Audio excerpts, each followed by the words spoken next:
On Christmas morning of 1891, the Crow family stepped into the Wisconsin cold with almost nothing left. Then Silas saw something impossible. 3 miles away, a thin thread of smoke was still rising from Alma Hartwell's woodshed.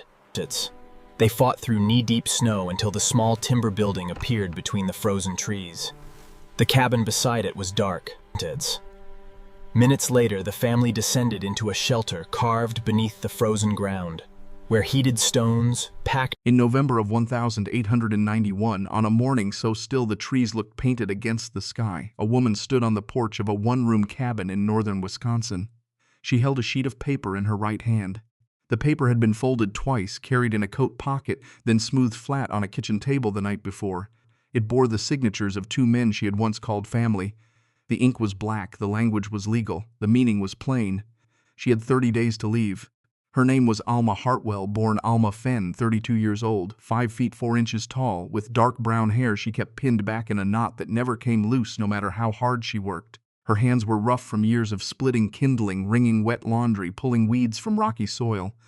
Her face was lean, not beautiful in the way magazines in Milwaukee described beauty, but sharp, alert, the face of someone who noticed things other people missed. A crack in a fence post before it split. The way a chicken walked when it was about to stop laying, the color of the sky at dusk when a storm was still 2 days out. She stood on that porch looking north toward the tree line, where birch trunks rose white against the dark mass of pine behind them.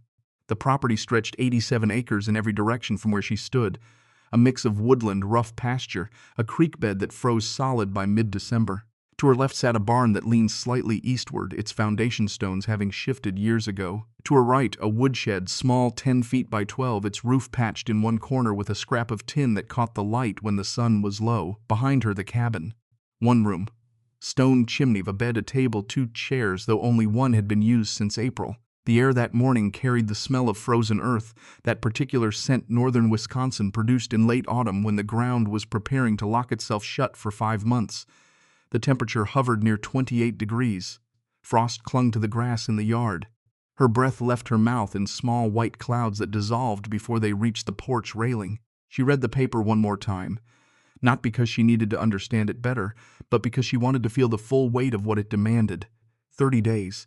3 weeks before winter arrived in earnest. No money, no family within 200 miles. No legal claim to the land beneath her feet. Most people in Greystone Hollow, the settlement 10 miles to the south, assumed she would leave. Move to Madison, perhaps, Milwaukee. Find work in a laundry or a kitchen, marry again if she could.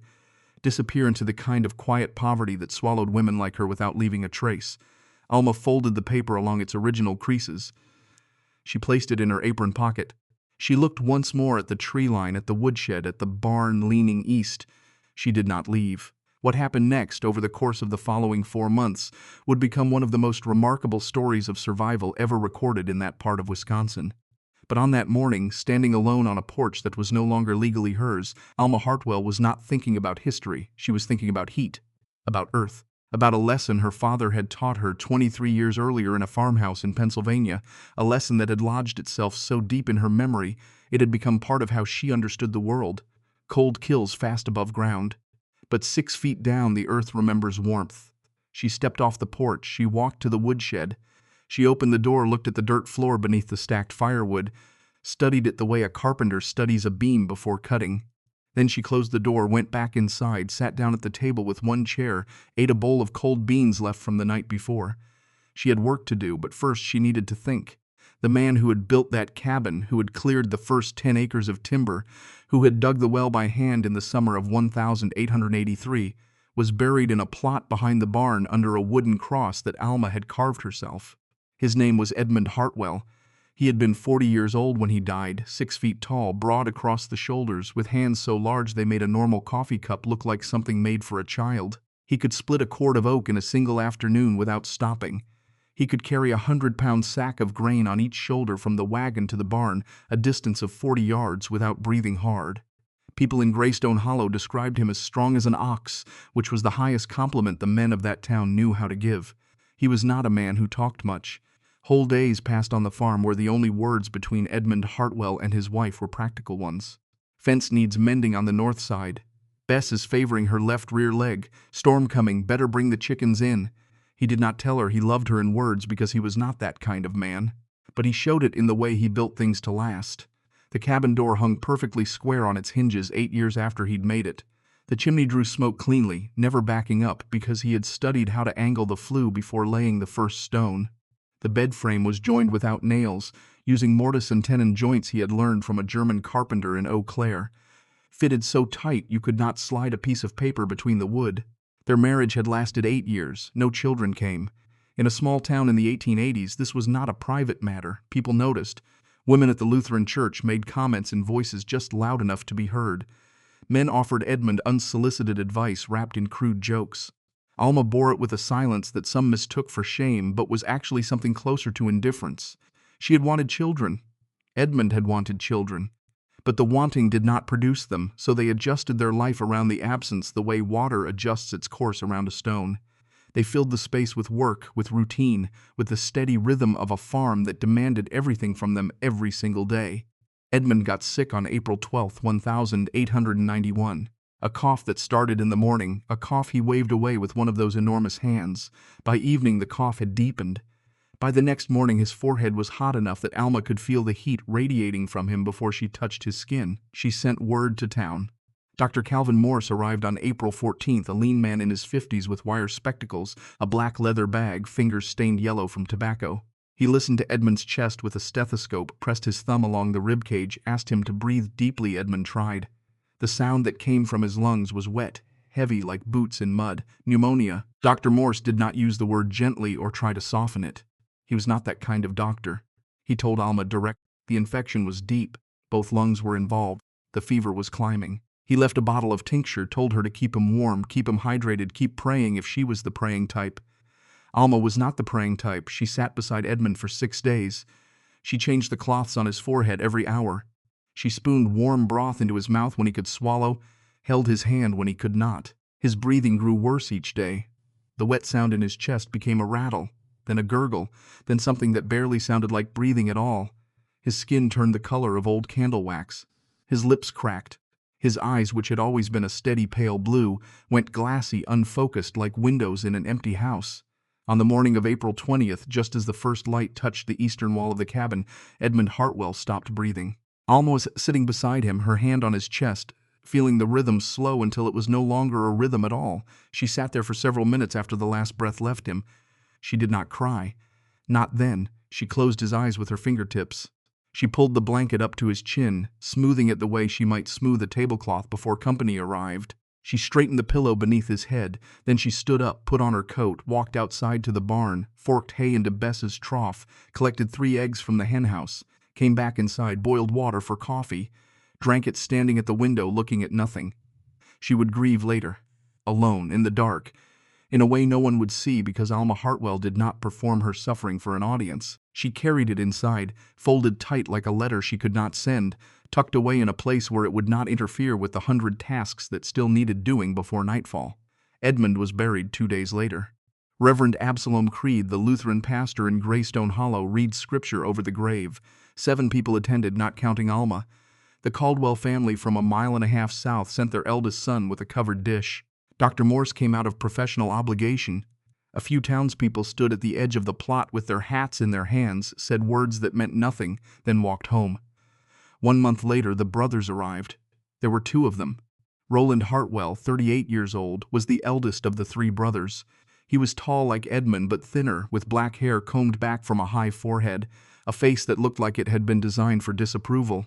He wore a pressed shirt with a stiff collar, even in rural Wisconsin, even on a dirt road leading to a farm, because Roland Hartwell was a man who believed clothing communicated authority. He worked as a land assessor for the county, a position that gave him access to property records, legal documents, deed transfers. He understood paper the way Edmund had understood timber.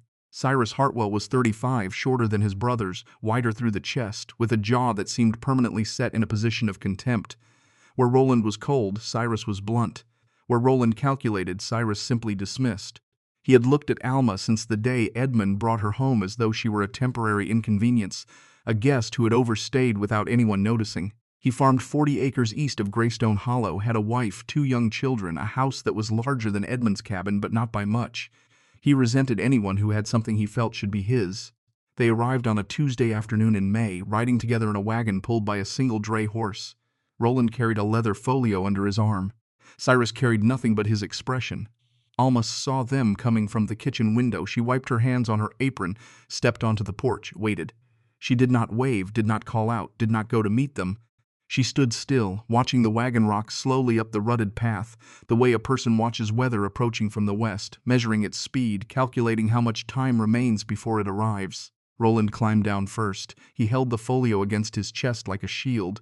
His boots were clean, too clean for the road he had just traveled, which meant he had wiped them before stepping onto her property. The gesture told Alma everything she needed to know about why he had come. This was not a condolence visit. This was an eviction. Cyrus dropped from the wagon seat without bothering to use the step. His boots were muddy. He did not care. They walked to the porch. Roland removed his hat. Cyrus did not. Roland spoke first in a voice as flat as a surveyor's table. He explained that the deed to the property, all 87 acres including the cabin, the barn, the woodshed, the creek frontage, had never been in Edmund's name. It had always belonged to their father, Jasper Hartwell, who had purchased the land in 1879 from a timber company liquidating its northern holdings. Edmund had been given permission to farm the property, to build on it, to live there. But permission was not ownership. The arrangement had been verbal, a handshake between a father who wanted his middle son settled somewhere productive, nothing more. Roland opened the folio. Inside were papers, the original deed bearing Jasper Hartwell's name, a county land record confirming the registration, a letter from a lawyer in Eau Claire outlining the legal position of a surviving spouse with no children, no blood relation to the deed holder, no independent claim. The position was simple. Alma had no right to stay. She listened without interrupting. She stood on the porch with her arms at her sides, her face showing nothing that Roland could read. When he finished, she let the silence hold for a long moment, the kind of silence that makes men who are accustomed to being in control feel uncertain about whether they actually are. Then she asked one question. Her voice was quiet, steady, stripped of everything except the question itself. Did Edmund know? Roland paused. Something shifted behind his eyes, a flicker of discomfort gone almost before it appeared. That doesn't matter anymore. Alma looked at him. Then at Cyrus, who stood one step behind his brother, with his arms crossed, watching her the way man watches a fence post he intends to pull out of the ground. She looked back at Roland. She did not take the papers. She did not argue. She did not raise her voice or appeal to their sense of decency, because she understood, standing on that porch in May of 1891, that decency was not a resource these men carried in their folio. 30 days, Roland repeated, as though repetition would make the number feel more generous. That should give you time to make arrangements. They left. The wagon rolled back down the rutted path, the horses' hooves clopping steadily on the hard-packed dirt. Alma stood on the porch until they were out of sight. Her right hand, hanging at her side, had curled into a fist so tight her fingernails left red crescents in her palm. She looked down at her hand, opened it, studied the marks. Then she went inside, sat at the table, placed a letter on the surface in front of her. She did not read it again. She already knew what it contained. Instead, she sat with it the way you sit with a wound after the initial shock has passed, not examining it, just acknowledging that it exists, that it changes things, that every decision from this point forward must account for its presence. The consequences arrived within days. Roland made certain of that. The firewood deliveries from the main Hartwell property, which had continued on a weekly schedule since Edmund's death out of what Alma had mistaken for family obligation, stopped without notice. No wagon appeared on Monday morning. No split oak stacked against the side of the cabin. The grain from the family mill in Greystone Hollow, which Edmund had been receiving at a reduced rate as part of the informal agreement with his father, was cut off. The Hartwell's name was removed from the mill's delivery ledger. The miller, a cautious man named Brewer who owed Roland a favor, did not send word. He simply stopped coming. Within 2 weeks, Alma Hartwell was isolated. No firewood supply, no grain, no family support, no income. The 14 chickens still produced eggs, but production was declining as the days shortened toward winter. Bess, the Holstein, still gave milk, but less each week as the temperature dropped, her body conserving energy for the cold that was bearing down from the north like a slow-moving wall. The town of Greystone Hollow noticed. Towns that size always notice.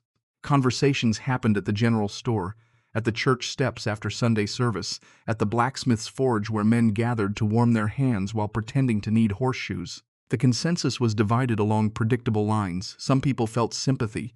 A widow alone, treated poorly by her husband's family, abandoned in the approach of winter. It was cruel. Someone ought to help. But sympathy in Greystone Hollow was a feeling, not an action. People felt it the way they felt the cold. They acknowledged it, pulled their coats tighter, kept walking. Others thought Alma was a fool. Pride, they called it, stubbornness. A woman clinging to a dead man's property for reasons that made no practical sense. She had no legal claim, she had no resources, she had no plan as far as anyone could tell. The smart thing, the reasonable thing, was to accept the situation, pack what she could carry, take the train south to a city where a woman could find domestic work. It was not glamorous, it was not fair. But it was survival, which was the only currency that mattered in northern Wisconsin in November. The Caldwell family, the nearest neighbors a mile and a half to the south, said nothing publicly. They were quiet people, Norwegian stock transplanted to Wisconsin 2 generations back, who minded their own business with a discipline that bordered on theology. Mrs. Caldwell sent her son once with a jar of preserves, a gesture so small it barely qualified as help, more a way of easing her own conscience than providing actual assistance. The boy set the jar on the porch railing without knocking, turned around, walked home. Alma watched him go from the kitchen window. She was not angry, not at the Caldwells, not at the town, not even at Roland Hartwell, though she had reasons enough for anger to last a lifetime. Anger was a luxury, a fuel that burned hot but burned fast, leaving nothing useful behind. What Alma felt sitting alone at her table on those November evenings as the light died early outside her window was something more precise than anger. It was calculation. The cold machinery of a mind that had been trained from childhood to look at impossible situations the way an engineer looks at a broken machine, not with despair but with curiosity about which parts still work. She owed that training to her father. Franklin Fenn had been born in 1832 in a town called Archbald, 12 miles northeast of Scranton, Pennsylvania, in a region where the earth was so rich with anthracite coal that you could dig a hole in your backyard, go down 6 feet, hit a seam of black rock that would burn hotter than oak for 3 times as long. He went into the mines at 16. By the time he was 30, he had spent more of his adult life underground than above it. 18 years of descending into shafts that dropped 300 feet below the surface, where the air was thin, the dark was absolute. The walls pressed in from every side like the ribs of some enormous sleeping animal. The mines taught Franklin Fenn things that no school, no church, no book could teach. They taught him that the earth was not dead. It breathed. It held heat. It moved slowly, imperceptibly, but with a force that could crush a man flat if he was in the wrong place at the wrong time. The mines taught him to read the ground the way a sailor reads water, by feel, by instinct, by the way a wall sounded when you tapped it with a pick handle, by the smell of the air when a pocket of methane was building behind a coal face. They also taught him how to survive when everything went wrong. In 1874, a tunnel collapse in the Lackawanna Valley trapped 3 miners 200 feet below the surface. Franklin was not among them, but he was part of the rescue crew that dug for 4 days straight to reach them. When they broke through the rubble, they found the 3 men alive, weak, dehydrated, covered in coal dust so thick they looked like statues carved from the darkness itself, but breathing. The reason they survived was simple, though few people above ground understood it. They had not tried to dig their way out. They had not panicked. They had done what experienced miners knew to do in a cave-in. They had created a survival pocket, a small chamber, just large enough for 3 men to sit with their knees drawn up. They sealed one end with loose rock to trap body heat. They left the other end partially open for air circulation. They sat in the dark, breathing slowly, conserving energy, letting the thermal mass of the earth around them do what it had been doing for millions of years before humans ever dug into it, holding warmth. Franklin told this story to his daughter Alma when she was 15 years old. They were sitting by the fire in the farmhouse outside Scranton. It was January. Wind was howling against the windows. The farmhouse was warm, but the wind made it feel fragile, as though warmth were something that could be stolen at any moment. He told her about the miners, about the survival pocket, about the physics of Earth, though he did not use the word physics, because Franklin Fenn had never been to school past the age of 12. He used plain language, simple observations, the kind of knowledge that came from doing the same thing in the same place for 18 years, paying attention every single day. His voice was low, roughened by years of breathing coal dust. His hands, wrapped around a tin cup of coffee, were scarred across every knuckle, the nails permanently blackened despite scrubbing. He leaned forward in his chair, the firelight catching the deep lines in his face, making him look older than his 42 years. Cold kills fast above ground, girl. Wind strips the heat right out of you, pulls it from your skin, your lungs, your blood. You can freeze to death standing up in a field if the wind is bad enough. But 6 feet down, he paused, took a sip of coffee. 6 feet down, the earth holds between 55 and 70 degrees all winter long. Doesn't matter if it's January or July. The ground remembers warmth the way a good stove remembers a fire. You just have to know how to ask for it. Alma listened. She was 15, old enough to understand that her father was not telling her a campfire story. He was teaching her something he considered essential. She could see it in the way he held his body, leaning forward, elbows on his knees, the posture of a man transmitting knowledge he believed might one day save a life. He explained how clay-rich soil insulated better than wood, better than brick, nearly as well as wool if it was dry. He explained how body heat trapped in a small enclosed space could raise the temperature by 15 to 20 degrees within an hour. He explained how miners created ventilation in sealed spaces using nothing more than the difference between warm air rising, cool air sinking. No machinery, no bellows, just the patient physics of temperature differentials doing what they had always done. He explained how to read soil. Sandy earth drained well but held less heat. Pure clay held heat beautifully but trapped moisture which conducted cold. The best ground for a survival pocket was a mixture, sandy loam with enough clay content to pack tight, hold shape, insulate. Dark soil was better than light. Dry was better than wet. Depth was everything. You go deep enough, he told her, the weather doesn't matter. January blizzard, August heat wave. 6 feet down, the earth doesn't care. It keeps its own temperature. It has been keeping it since before there were people to freeze. Alma never forgot that conversation. She carried it the way she carried everything her father taught her, not as a memory but as a tool, something she could pick up when needed, turn over in her hands, use. Franklin Fenn moved his family west in 1868, settling on a small farm outside Scranton first, then relocating to Wisconsin when Alma was 12. The mines had ruined his lungs, not all at once but gradually the way water wears a stone. By the time he was 45, he could not climb a flight of stairs without stopping to breathe. By 47, the coughing fits came in waves that bent him double, his face turning red, his hands gripping whatever was nearest, a chair back, a doorframe, his own knees. The doctor in town, a young man fresh from a medical college in Philadelphia, listened to Franklin's chest with a stethoscope, heard what he later described as the sound of paper being crumpled inside a wet sack, prescribed rest, which was useless, fresh air, which was Wisconsin's only medicine, patience, which was all anyone had. Franklin Fenn died in 1878. Alma was 19. She held his hand in the last hours the way she would later hold Edmund's, sitting beside the bed, watching the breathing slow, feeling the grip weaken until it was no longer a grip at all, but just the weight of a hand resting in hers. 2 men she had loved, 2 deaths she had witnessed with the same terrible clarity, the same silence afterward, the same walk to the barn to feed the animals because animals do not pause for grief.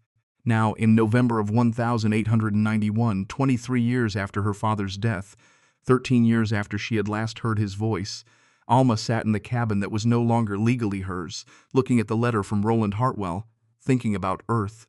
Not about pride, not about justice, not about the unfairness of a legal system that treated a woman without children as a woman without value. Those thoughts existed somewhere in her mind, but she had placed them in a compartment where they could not interfere with the only question that mattered. How do I survive this winter? She took a candle from the shelf above the stove. She lit it. She put on Edmund's old wool coat, the one that hung to her knees, the one that still smelled faintly of sawdust, sweat, the pine tar he used on fence posts. She walked outside into the November dark. The temperature had dropped below freezing. Her breath came out in white plumes. The stars above were hard, bright, the kind of stars that only appeared when the air was cold enough to strip the moisture from it, leaving nothing between the eye of the observer on the ground below. She crossed the yard to the woodshed, opened the door, held the candle up. The shed was 10 feet by 12, built in 1884 by Edmund, using lumber he had milled himself from trees he had felled on the property.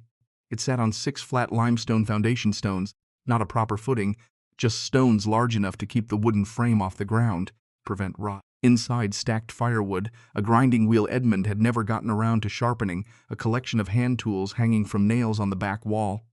Spade hoe, a handsaw with a cracked handle, a length of old stovepipe, rusted but intact, leaning in the corner like a forgotten sentry. Alma knelt on the dirt floor. She held the candle close to the ground, studying the soil the way her father had taught her to study soil. She picked up a handful, squeezed it. It held its shape when she opened her hand, a smooth, dark cylinder with the impression of her fingers pressed into it, sandy loam with clay content. Rich, dense, the kind of soil that packed tight under pressure. She brought the candle closer. The surface was still soft, still yielding to pressure. But she knew that was temporary. In a week, maybe less, the frost line would descend, the ground would harden. What was now soil would become something closer to iron, impenetrable to any tool she owned. She had days, not weeks, days. Alma set the candle on a stack of firewood. She stood in the woodshed alone, breathing the cold air, looking at the dirt floor beneath her feet. Above her, the underside of the roof beams, still solid despite 7 years of Wisconsin weather. Below her, the earth, quiet, patient, holding its warmth the way her father had described, the way the miners in Lackawanna Valley had trusted it to hold their lives. She thought about the survival pocket, about the 3 men sitting in the dark, 200 feet underground, breathing slowly, letting the earth keep them warm while the world above collapsed.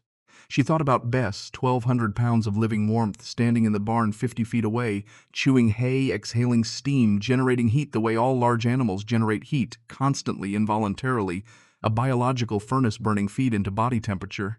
She thought about the clay oven her father had once built in the backyard in Pennsylvania, a small thing, no bigger than a bread box, made of river stones mortared with a paste of clay ash water. He had used it to heat stones on cold nights.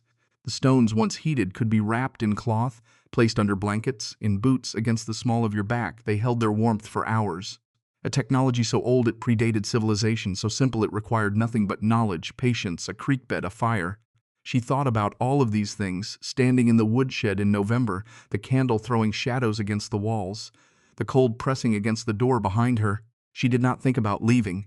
She did not think about Madison, about Milwaukee, about domestic work in some stranger's kitchen. She did not think about the church, about charity, about the pity of women who brought half loaves of bread in wicker baskets. She thought about digging. The next morning, before the sun cleared the tree line to the east, Alma walked to Greystone Hollow. It was a 10-mile walk each way. She left at 4 in the morning, arrived by 7, went directly to the general store on the main road, a narrow wooden building with a false front that made it look taller than it was. The owner, a man named Potts, was just opening the shutters when she appeared at the counter. She bought 2 pounds of 10-penny nails, a spool of heavy twine, 2 planks of white oak, a fresh spade handle to replace the cracked one on her existing tool. She paid with coins she had been saving in a tin under the bed. Coins she had earned selling eggs to the Caldwell family over the past 3 years, 3 cents a dozen. Potts wrapped the nails in brown paper, slid the planks across the counter without comment. He did not ask why a woman who was about to lose her property needed building supplies. In Greystone Hollow, you did not ask questions unless you were prepared to hear answers that would make your own life more complicated. Alma carried the supplies home. She arrived by early afternoon, her shoulders aching, her feet sore, the oak planks balanced across her back like a yoke. She stacked everything inside the woodshed. She sharpened the spade with a file until the edge gleamed. Then she sat on a stump behind the cabin, ate a piece of hardtack, drank water from the well, looked at the woodshed. Greystone Hollow, Wisconsin, in 1891, was a town of approximately 340 people, though no one had conducted an official count since the census of 1890, which had recorded 312 residents, a number that was probably low because the census taker, a man from the state capital who wore city shoes on country roads, had given up after 3 days of walking in mud, submitted his incomplete tally, collected his fee, gone home. The town sat in the northern part of the state, near the chain of lakes that marked the boundary between Wisconsin timber country to the south, Minnesota Prairie to the west. The nearest city of any size was Eau Claire, 50 miles southwest.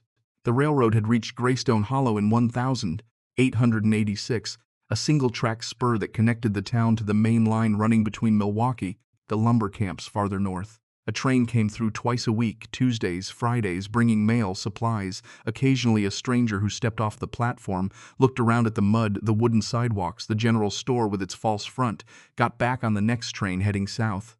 The town had one church, Lutheran, where Reverend Absalom Creed preached sermons that were heavy on duty, light on comfort. One general store owned by Potts.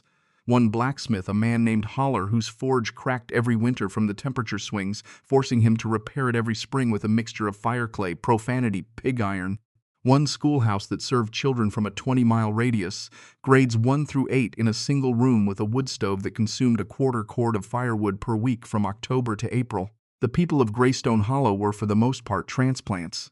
German families who had come for the farmland, Norwegians who had come for the timber, a few English families who had come for reasons no one quite remembered. They were hard people, not in the sense of cruelty, but in the sense of density, compressed by geography, by climate, by the daily demands of a landscape that gave nothing freely. They worked from dawn until after dark. They heated their homes with wood they cut themselves. They grew what they could, preserved what they grew, ate what they preserved, nothing. They helped their neighbors when helping was convenient.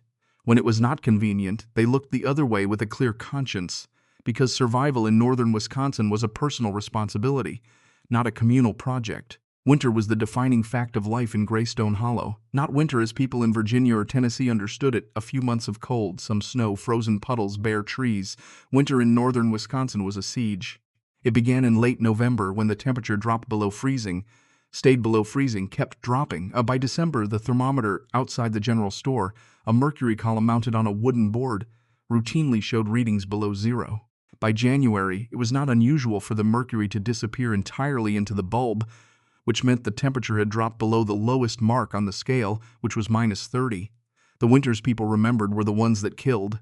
The winter of 1875 to 1876 had brought temperatures to -28 degrees Fahrenheit.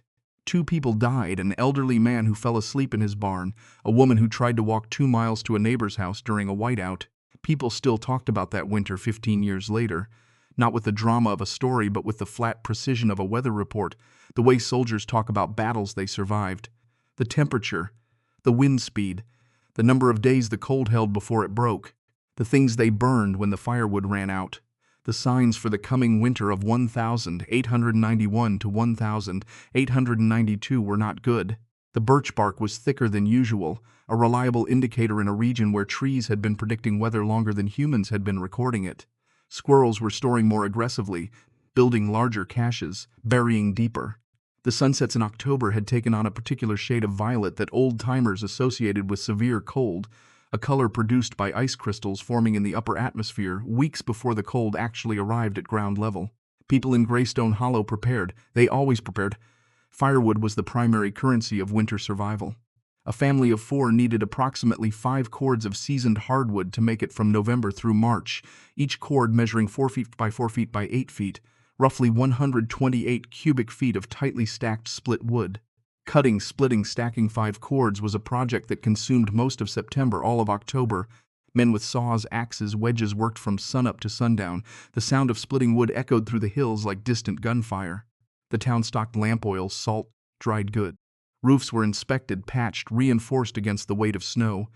Wells were covered to prevent freezing. Root cellars were cleaned, restocked with potatoes, turnips, carrots, cabbages packed in straw. Meat was salted, smoked, hung in cold sheds where the temperature stayed just above freezing. Blankets were aired, stoves were checked, chimneys were swept. Alma Hartwell prepared differently. She did not buy firewood because she could not afford it, because the Hartwells had cut off her supply, because the few cords she might have been able to purchase from the mill at Greystone Hollow would have cost more than she had saved in 3 years of selling eggs at 3 cents a dozen. She did not repair the cabin roof because the cabin was no longer hers, because spending labor on a building she might be forced to leave was a waste of the only resource she had, which was her own body, her own time, her own strength. Instead, she sharpened a spade. She bought nails, she bought oak planks. On the morning of November 3rd, 1891, with the sky the color of ash, with her breath turning to vapor before it left her lips, with the temperature hovering at 31 degrees, 1 degree below freezing, with the frost line beginning its slow descent into the soil that would, within a week, turn the ground to something no hand tool could penetrate, Alma Hartwell opened the door of the woodshed, moved the stacked firewood to one side, knelt on the bare dirt floor, placed the edge of the freshly sharpened spade against the earth, pressed her boot down on the shoulder of the blade, felt it bite into the soil with a sound like tearing cloth. She began to dig. She did not know on that first morning whether the idea in her head would work.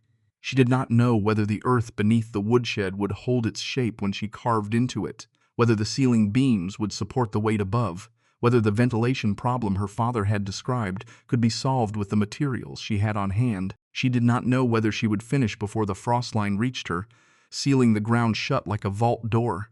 She knew only 3 things. She could not stay in the cabin through a Wisconsin winter without firewood. She could not leave. The earth, 6 feet below where she knelt, was holding 55 degrees, the same 55 degrees it had held last January, the same 55 degrees it would hold next January, patient, indifferent, reliable in a way that nothing else in her life had proven to be. She lifted the first spadeful of dark, rich, clay-heavy soil.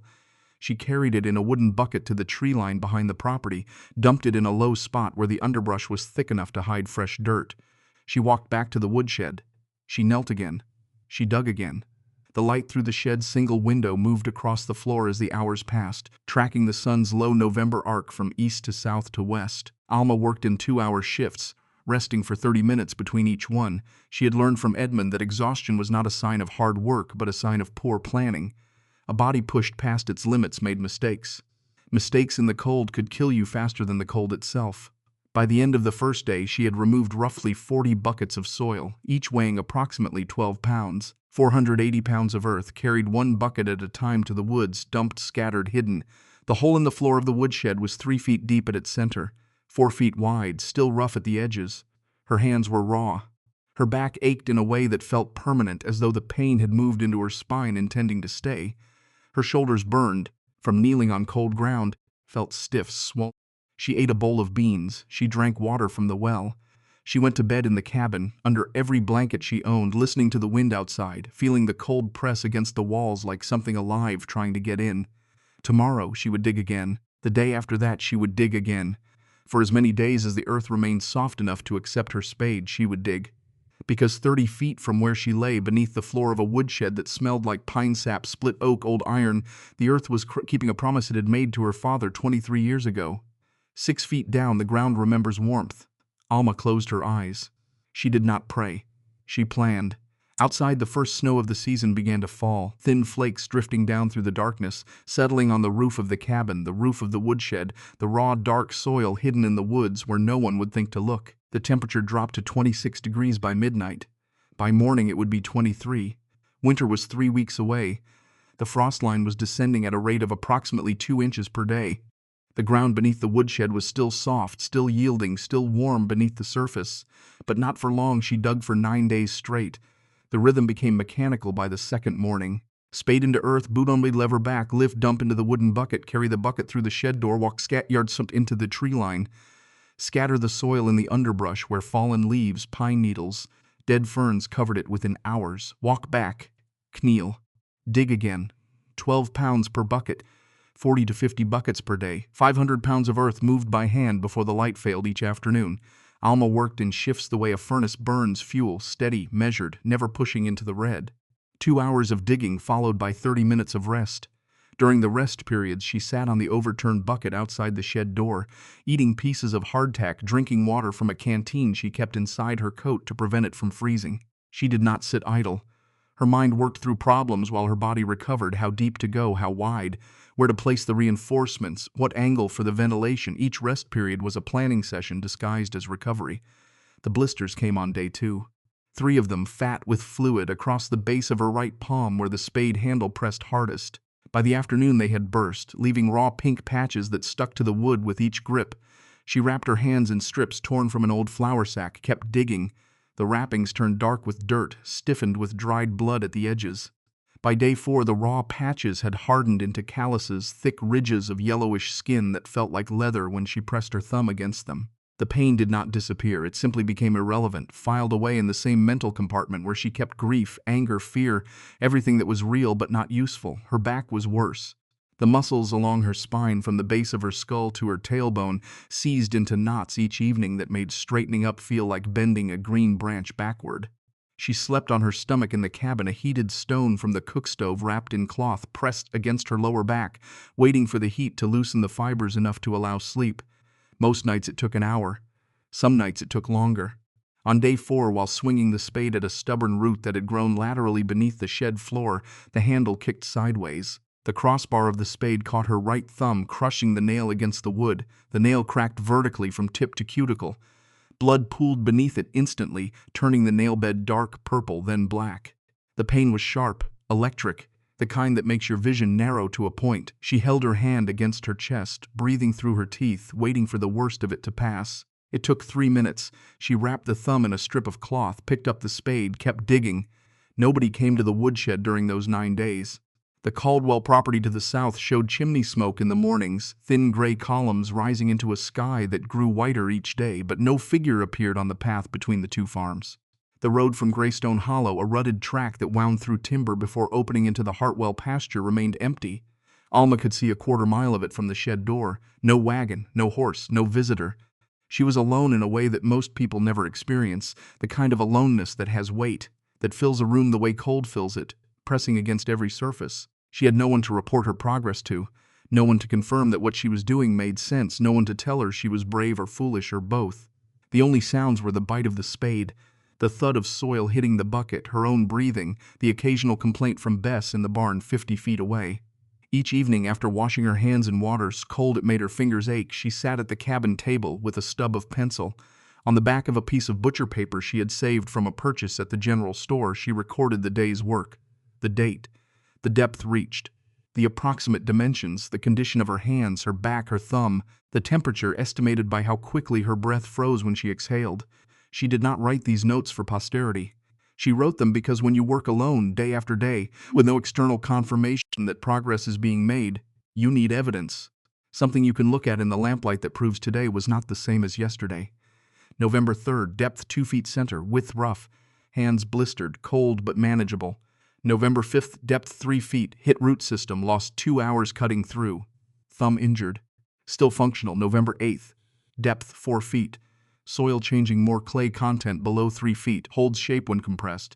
Good sign, frost line visible at surface now, working against the clock. By November 11th, the 9th day, Alma climbed down into the hole she had carved beneath the woodshed floor. She stood at the center of a chamber 8 feet long, 6 feet wide, 5 feet deep.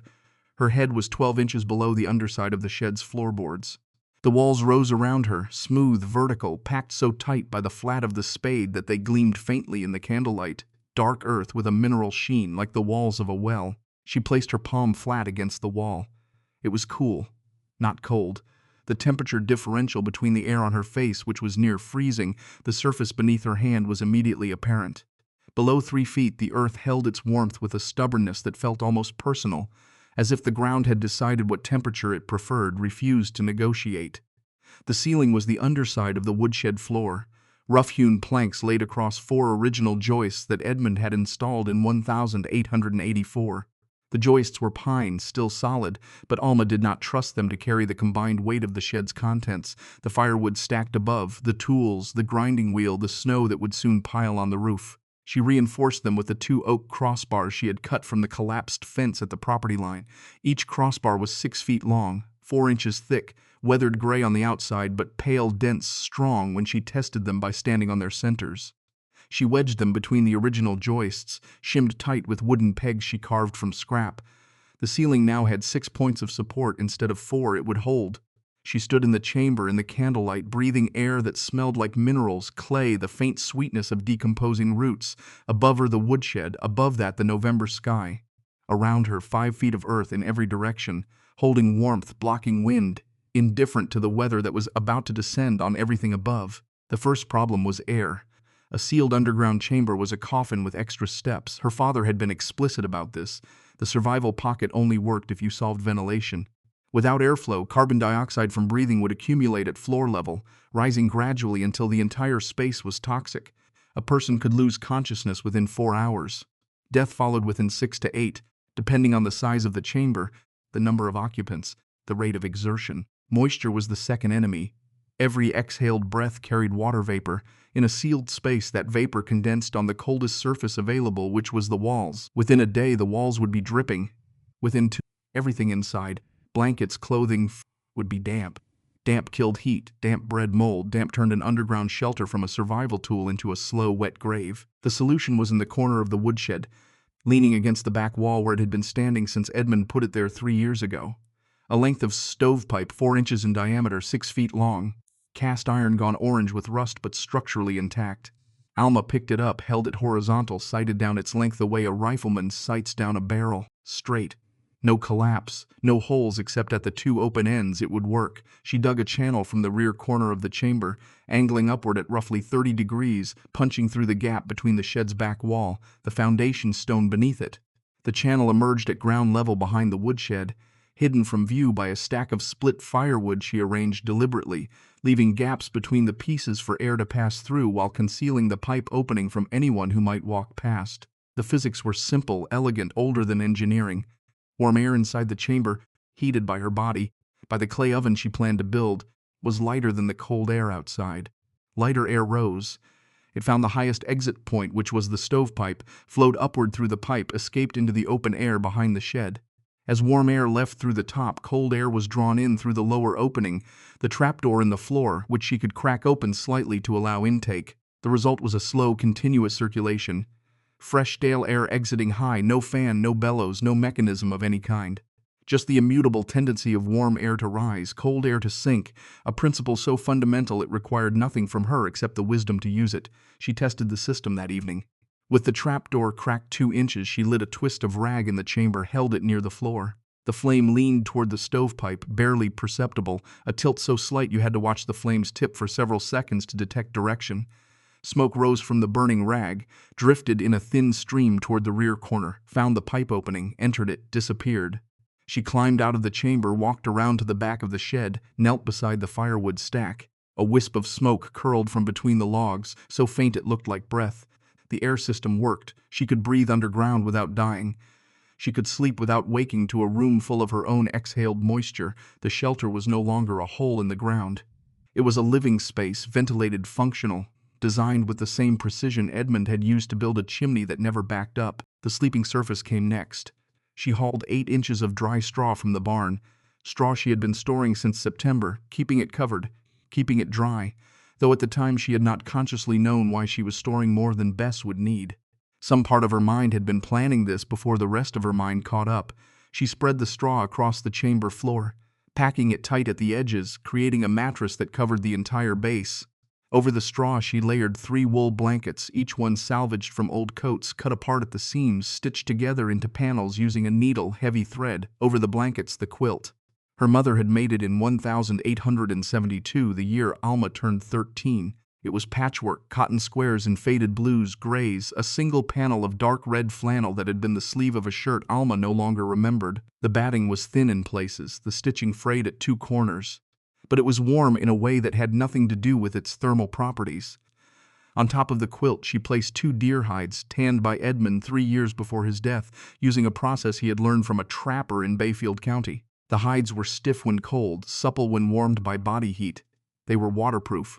Moisture from the earthen floor would wick into the straw, stop at the wool, never reach the sleeping surface. The combination straw, wool, cotton quilt, deer hide created an insulation system that worked on the same principle as the earth itself, multiple layers, each with different properties, each contributing something the others lacked. The clay oven was the heart of the design. Alma spent a full day at the creek half a mile east of the property, wading in water cold enough to numb her feet to the ankles within minutes. She selected stones from the creek bed one at a time, examining each the way a jeweler examines a gemstone, turning it, weighing it, testing its density by rapping it against another stone. She wanted smooth, round stones the size of a grapefruit, dense enough to hold heat for hours, free of cracks that might cause them to shatter when heated rapidly. Igneous stones were best. Volcanic rock carried down from the northern highlands by glacial rivers 10,000 years before, tumbled smooth by centuries of water. She found 19 that met her criteria. She carried them back to the farm in a burlap sack slung across her shoulders, the weight pulling the fabric into her neck, leaving a red welt that lasted 3 days. She built the oven in the northwest corner of the chamber, working by candlelight. The mortar was a paste of clay dug from the chamber walls, wood ash collected from the cabin cookstove, water, a handful of sand from the creek bed for texture. Her father had taught her this mixture. No Portland's cement, no lime, just earth combined with the residue of fire, mixed to the consistency of thick porridge, applied with her hands, smoothed with a flat piece of bark. The oven took shape over 2 days. At its base, a firebox no larger than a shoebox, designed to burn sticks no thicker than her thumb. Above the firebox, a flat cooking surface made from a piece of sheet iron she had pried from the bottom of a rusted-out feed trough behind the barn. Above the cooking surface, a domed cavity where heat would collect, radiate outward into the stones she would arrange around the oven's exterior. At the top, a flue, 4 inches in diameter, constructed from a second piece of stovepipe she had found buried in the barn under a pile of harness leather. This pipe angled upward through a natural crack in the shed's back wall, a crack she widened with a chisel, sealed around the pipe with clay. The system operated on a principle so efficient it made the cast iron stoves in every house in Greystone Hollow look like bonfires built by amateurs. She would burn a handful of thin sticks, 3 pounds of wood total. The fire would heat the firebox, the cooking surface, the stones arranged around the oven's body. Those stones, absorbing heat for 30 minutes, would reach approximately 300 degrees Fahrenheit. She would then pull the stones from the oven using a pair of iron tongs Edmund had left hanging on the barn wall. She would wrap each stone in cloth, a doubled piece of wool, place them at intervals around her sleeping area, beneath the quilt beside her feet, against her lower back. The stones would radiate heat for 4 to 6 hours. Slow, declining gradually, the way a hot bath. By the time the last stone dropped below body temperature, she would be asleep, buried under layers of wool, cotton, deer hide, insulated from the earth below by 8 inches of straw. A traditional stove consumed 15 to 20 pounds of wood per night. Most of that heat escaped through the chimney, the walls, the cracks around doors, windows. In a well-built house, a cast-iron stove might retain 40% of the heat it generated. In a poorly insulated cabin like the one she could no longer use, the figure was closer to 20%. 80% of the wood burned in Greystone Hollow every winter was wasted, converted to warmth that the wind stole before it could do any good. Alma's system wasted almost nothing. The heat went into stone. The stone went under blankets. The blankets trapped the heat against her body. The earth around the chamber held a baseline temperature of 55 degrees, which meant the stones only needed to raise the temperature by 10 to 15 degrees to make the space comfortable. In a house above ground, the stove needed to raise the temperature by 60, 70, 80 degrees, fighting wind, fighting radiation loss through walls, fighting the fundamental physics of heat transfer in open air. The difference was not marginal. It was the difference between burning 3 pounds of wood per night or 20. Between a winter's worth of fuel that could fit in a single corner of the woodshed, the 5 cords that families in Greystone Hollow spent all autumn cutting. Knowledge, it turned out, weighed less than wood. It burned longer, too. She brought Bess into the woodshed on November 14th. The cow came willingly, following a trail of grain Alma laid from the barn to the shed door. Bess was a practical animal, not sentimental, not stubborn, simply responsive to food. Warmth, the sound of Alma's voice, which was the only human voice she had heard regularly since Edmund died. Alma built a pen in the eastern half of the shed using loose boards pulled from the barn's empty horse stalls. She packed straw around the pen's perimeter, 3 feet deep on the windward side, creating a wall of insulation between the cow, the shed's exterior. The mathematics of Bess were as important as the mathematics of the oven. A 1,200-pound Holstein digesting hay, generating body heat through metabolic processes that never stopped, produced roughly 15,000 BTUs per day. That heat, collecting in the shed's rafters, warming the air between the roof, the floor. The floor was the ceiling of Alma's chamber. Heat radiated downward through the planks, warming the air below. The woodshed had become a 3-tiered system. At the bottom, the earth, holding its constant 55 degrees. In the middle, Alma's chamber, heated by the clay oven, by straw wool. At the top, Bess, a living furnace, pouring heat into the space above the chamber 24 hours a day without requiring a single stick of firewood. By November 15th, with the temperature outside dropping to 15 degrees, the air inside the chamber held steady near 55. Alma descended through the trapdoor that evening, a 2-by-3-foot opening she had cut into the floor using Edmund's handsaw. Hinged with leather straps latched from below with a wooden peg, she pulled the door shut above her. The sounds of the world above wind, Bess shifting in her pen, the occasional crack of a branch under the weight of frost became muffled, distant, like sounds heard underwater. She lit the clay oven, fed it a handful of dry sticks, watched the fire catch, glow, heat the stones arranged around the oven's base. She wrapped 3 stones in cloth, placed them beneath the quilt. She ate a bowl of beans cooked on the oven's surface, seasoned with salt, nothing more. She drank water she had collected as snowmelt, boiled on the cooking surface, stored in a copper pot with a lid. Her food supplies were arranged in wooden crates sealed with melted candle wax, 40 pounds of dried navy beans, 20 pounds of salted pork and cheesecloth, 30 pounds of hardtack, 18 pounds of cornmeal, dried apples, 2 jars of honey. Not luxury, subsistence. Enough calories to keep a body functioning through 4 months of cold, provided that body did not waste energy fighting the cold itself. Underground, wrapped in wool, heated by stones, Alma's body could maintain its temperature with minimal caloric expenditure. The food would last. She lay on the sleeping surface, feeling the warmth of the stones through the layers of fabric. The ceiling was low, 14 inches above her face when she lay flat.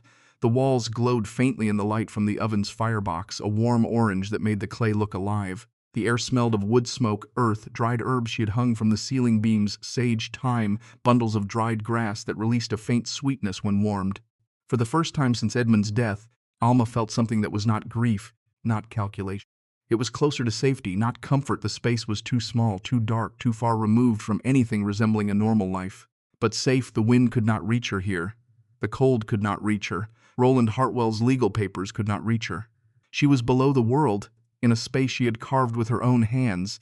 Heated by science her father had taught her beside a fire in Pennsylvania, insulated by the memory of a man who had spent his life underground, who had understood better than anyone she would ever meet that the earth was not an enemy. It was an ally. You just had to know how to ask.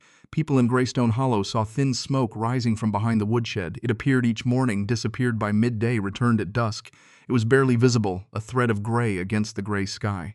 Those who noticed assumed Alma was burning through whatever firewood remained inside the shed, a few weeks' worth, maybe less. After that, they assumed, reality would force her hand. She would leave or she would freeze. Dorothea Kimball noticed first.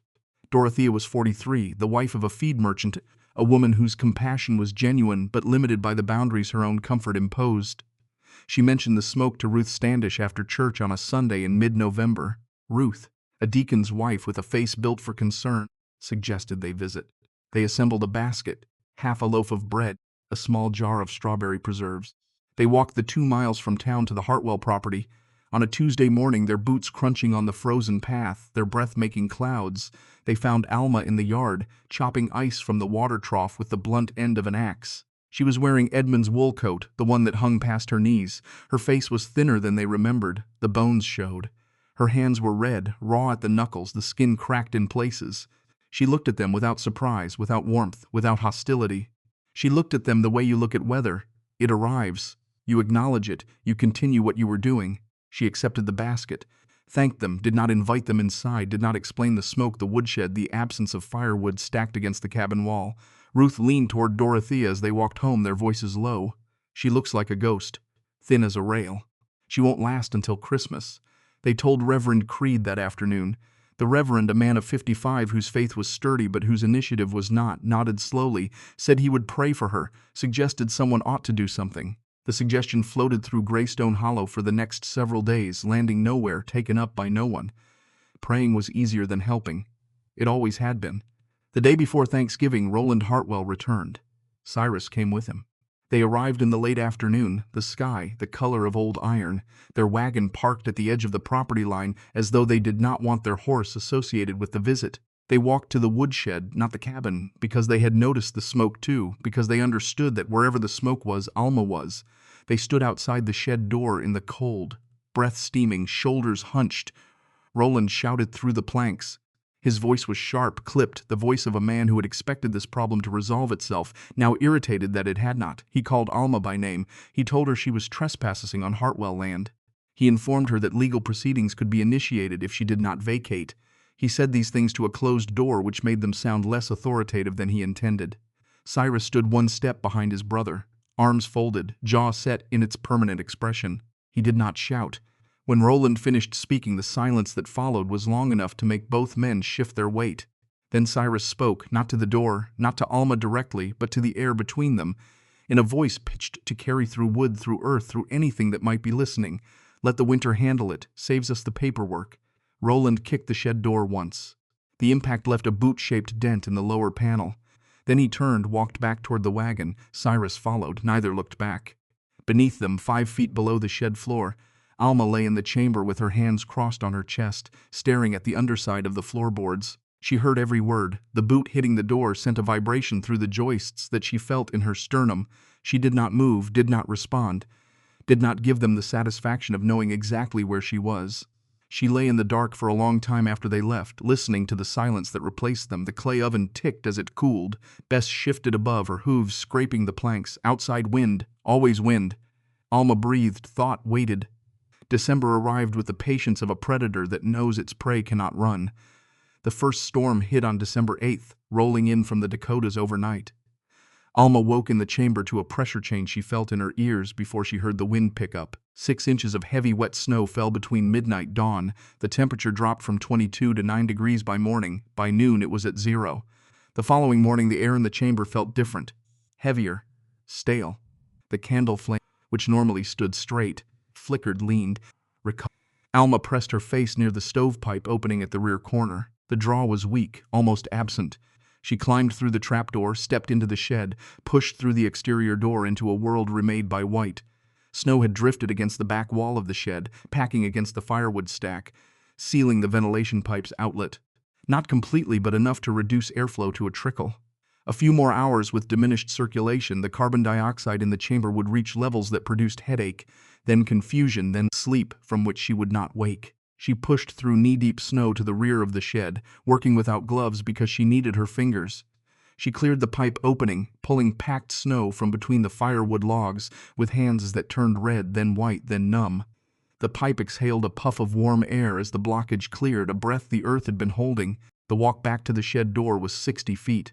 She lost her bearings halfway there. The snow was falling again, horizontal now, driven by wind that erased every reference point.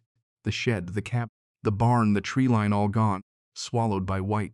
For 3 minutes that felt like 30, she stood in the open, blind, her coat already collecting a crust of ice, the cold finding every gap in her clothing, probing her collar, her cuffs, the seam along her left side where the stitching had loosened. She stopped moving, closed her eyes, forced her breathing to slow. Her father's voice, stored in memory like a tool stored on a shelf, available when needed. When the shaft collapses, you don't run. You stand still, you read the air. She inhaled through her nose, there faint, almost below the threshold of detection, the smell of wood smoke. From the clay oven carried through the second stovepipe, dispersed by the wind but not entirely erased. She turned her face into the direction the scent was weakest, which meant the source was behind her. She turned 180 degrees, took 3 steps, 5, 7. Her outstretched hand touched the shed wall, the rough surface of the planks, real solid, a landmark in a world that had lost all landmarks. She found the door, pulled it open, fell inside. The warmth of the shed, Bess's body heat collected in the low ceiling, hit her face like a hand placed gently on a fevered forehead. She pulled the door shut. Stewed in the dark, breathing hard, her coat melting, water dripping from her sleeves onto the floor. From that morning forward, Alma checked the ventilation outlet before dawn every single day, regardless of weather. She tied a rope from the shed door to the rear corner of the building, running it along the outside wall, knotted to a nail at each end. In a whiteout, she could follow the rope with her hand. She would never again trust the open air to tell her where she was. The second storm hit on December 17th. 18 inches fell in 36 hours. Winds reached 40 miles per hour, building drifts that swallowed fences, blocked doorways, buried the lower halves of windows across Greystone Hollow. The temperature, already below zero, continued dropping as the storm cleared, leaving behind a sky so clean, so empty of cloud, that the stars at night looked like puncture wounds in a dark ceiling, letting through light from something colder beyond. -18, then -23. The mercury in the thermometer outside the general store crawled downward like something trying to escape. On December 20th, 1891, the temperature in Greystone Hollow reached -31 degrees Fahrenheit, the coldest reading in 15 years. The wind, constant since the storm's passage, drove the effective temperature to -50. At -50, exposed skin freezes in under 5 minutes. Water thrown from a cup turns to ice before it hits the ground. Metal burns bare hands as effectively as fire. The air itself becomes a weapon, slicing into lungs with each breath, crystallizing moisture in the nostrils, the bronchial passages. The town broke. Families who had prepared for a normal winter discovered that this was not a normal winter. A cord of seasoned hardwood, carefully stacked, carefully rationed, which should have lasted from mid-November through late December, was gone by the 3rd week of the month. Stoves that normally consumed 4 or 5 logs per load demanded 7, 8, 9, the iron glowing cherry red, the heat escaping through walls that might as well have been made of paper. Chimneys that had survived 10 winters cracked under the stress of rapid temperature swings, the masonry expanding when the fire was hot, contracting when it burned low, fracturing along mortar lines that opened into gaps wide enough to see daylight through. Iron pipes froze first in the unheated sections of houses, then in the heated sections as the cold overwhelmed the stove's output. When the ice expanded inside the pipes, the cast iron split with a sound like a gunshot. Water gushed onto floor, kitchen wood, bedroom, pooling in low spots, freezing solid within minutes. Families woke to find the floors of their homes glazed with ice, furniture legs frozen to the ground, boots welded to the planks where they had been left the night before.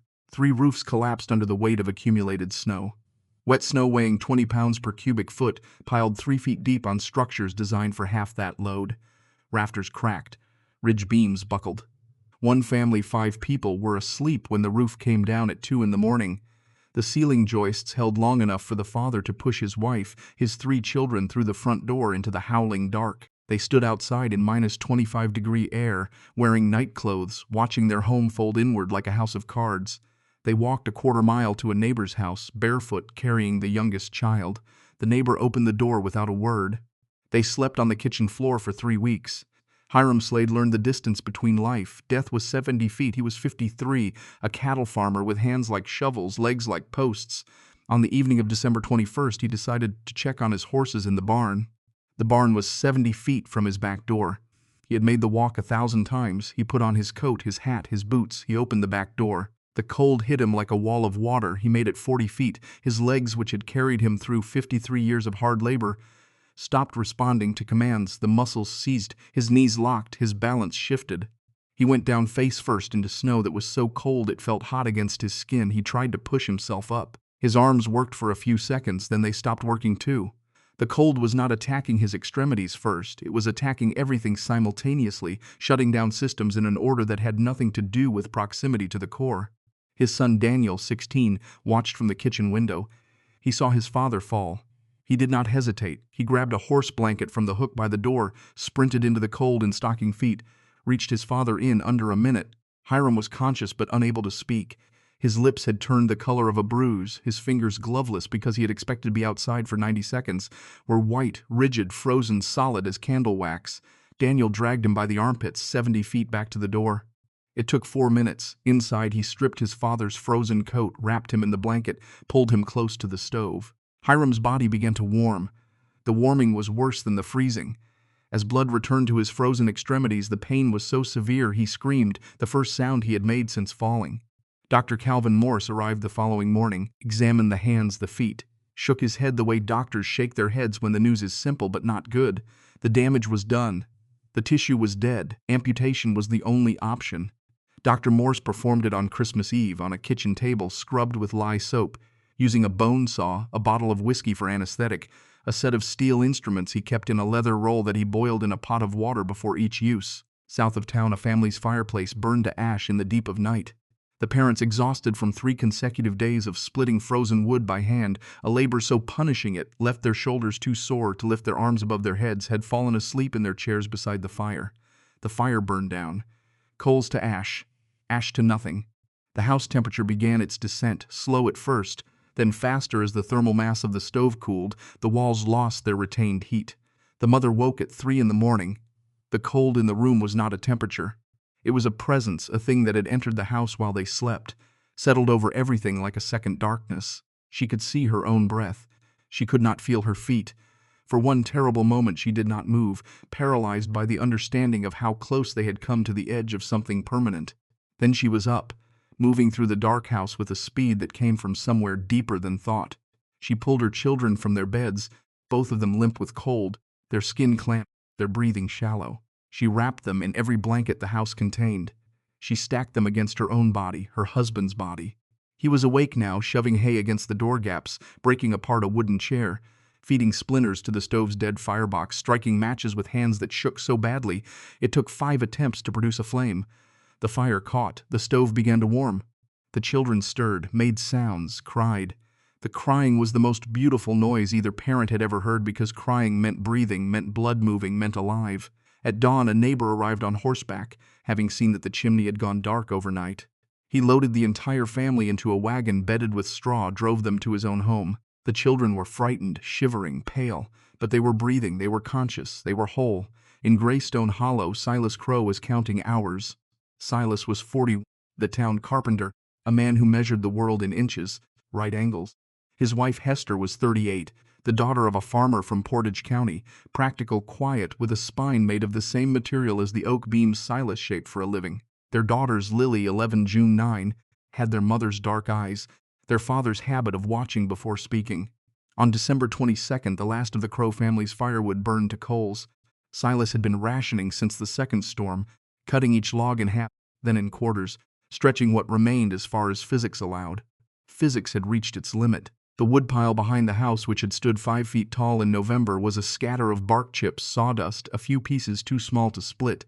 He began burning furniture, a kitchen chair first, then the second chair, then the small table Hester used for mending.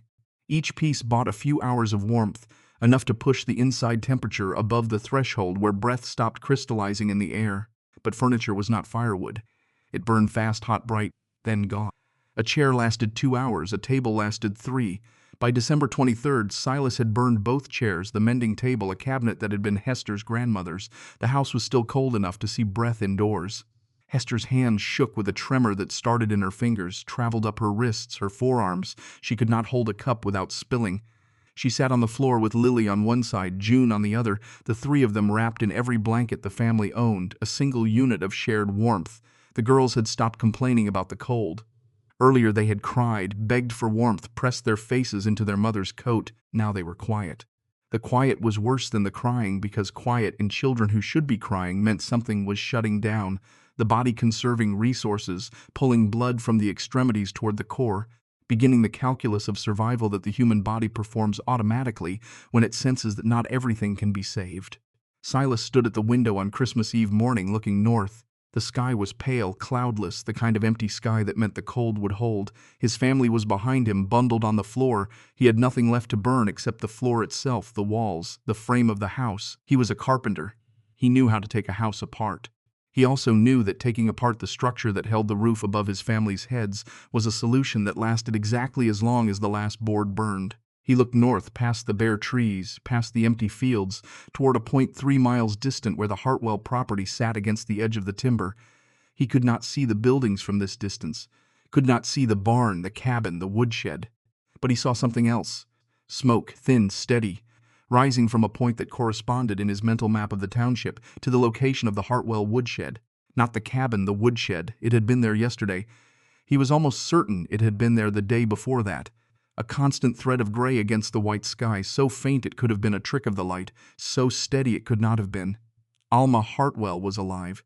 The logic that followed was simple, the kind of logic a carpenter builds with. If she was alive, something was keeping her warm. If something was keeping her warm, it was not a traditional stove because she had no firewood supply. If it was not a traditional stove, it was something else. Something that produced smoke but consumed very little wood. Something that worked. He turned from the window. Hester was watching him, her face drawn, her eyes red-rimmed from cold, from exhaustion, from the specific kind of fear that mothers carry when they cannot warm their children. She's still alive. His voice was hoarse, roughened by cold air breathed for days in a house that was barely warmer than the outdoors. I saw smoke 2 days ago. It's still there. Hester stared at him. That woman has nothing. She's probably dead by now. Silas shook his head. If she were dead, the cow would be dead too. I saw Bess through the shed window last week. The silence that followed was not empty. It was full of calculation, the same kind of calculation Alma had performed in November, the arithmetic of survival stripped of sentiment. Hester looked at Lily, at June, at the dead stove, at the walls that were losing their heat. She looked back at Silas. He was already reaching for his coat. On Christmas morning in the year 1891, the Crow family dressed in every piece of clothing they owned. Silas wore 2 shirts, his heaviest coat, a scarf wrapped twice around his face. Hester wore her wool dress under her coat, a shawl over that, gloves with the fingertips worn through. They wrapped Lily in a quilt. They wrapped June in a horse blanket. Silas carried June on his back. Hester held Lily's hand. They stepped out of the house into minus 26-degree air, turned north, began walking. 3 miles through snow that reached their knees, sometimes their hips. The wind had died overnight, a small mercy. The sun was low, pale, producing light but no warmth, like a lamp burning behind frosted glass. Their boots broke through the crust of ice on the snow's surface with each step, plunging into the softer powder beneath, requiring a lifting motion to extract the foot that doubled the energy cost of walking. Silas did not know what he would find at the end of those 3 miles.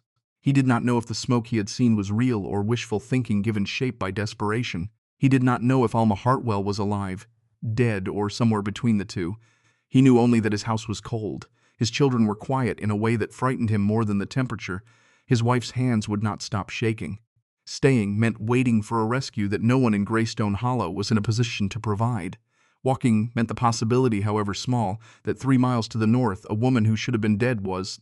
Not they walked. The Hartwell property appeared after an hour and a half, emerging from the white landscape like a photograph developing in solution. The barn leaning east, the cabin dark, its chimney cold. The woodshed, snow-covered, ordinary. Smoke rising from behind it. Thin, steady, real. Silas set June down, clutching the horse blanket around her shoulders. Lily pressed against Hester's side. The four of them stood at the edge of the yard, steam rising from their coats where body heat met frozen fabric. Silas walked to the woodshed door, knocked. The sound was flat, absorbed by the cold air. No answer. He gripped the handle, pulled. The hinges protested, metal stiff with frost, then yielded inside. The first thing he saw was Bess. The Holstein stood in her pen, chewing a mouthful of straw, her breath rising in slow clouds. The space smelled like animal earth, wood, something herbal he could not identify. The temperature inside the shed was not warm by any standard a comfortable person would recognize, but it was warmer than his house had been in a week, warmer than the air outside by a margin that felt to his frozen skin like the difference between drowning, standing on solid ground. Hester stepped in behind him, drew a sharp breath. Lily entered. June followed, still wrapped in the horse blanket, moving instinctively toward the warmth the way all living things move toward warmth. Then Silas saw it in the floor of the shed, partially hidden by a stack of firewood, a rectangular opening, 2 feet by 3 feet. Hinged with leather straps, a trapdoor. He heard a sound from below, wood sliding against wood, a latch being drawn. The trapdoor lifted slowly from beneath, pushed upward by a hand he could not yet see. Candlelight spilled through the opening, warm, orange, alive. Alma Hartwell climbed through the gap, a tin lantern in her left hand, her right hand gripping the edge of the opening for balance. She was thinner than the last time anyone in Greystone Hollow had seen her.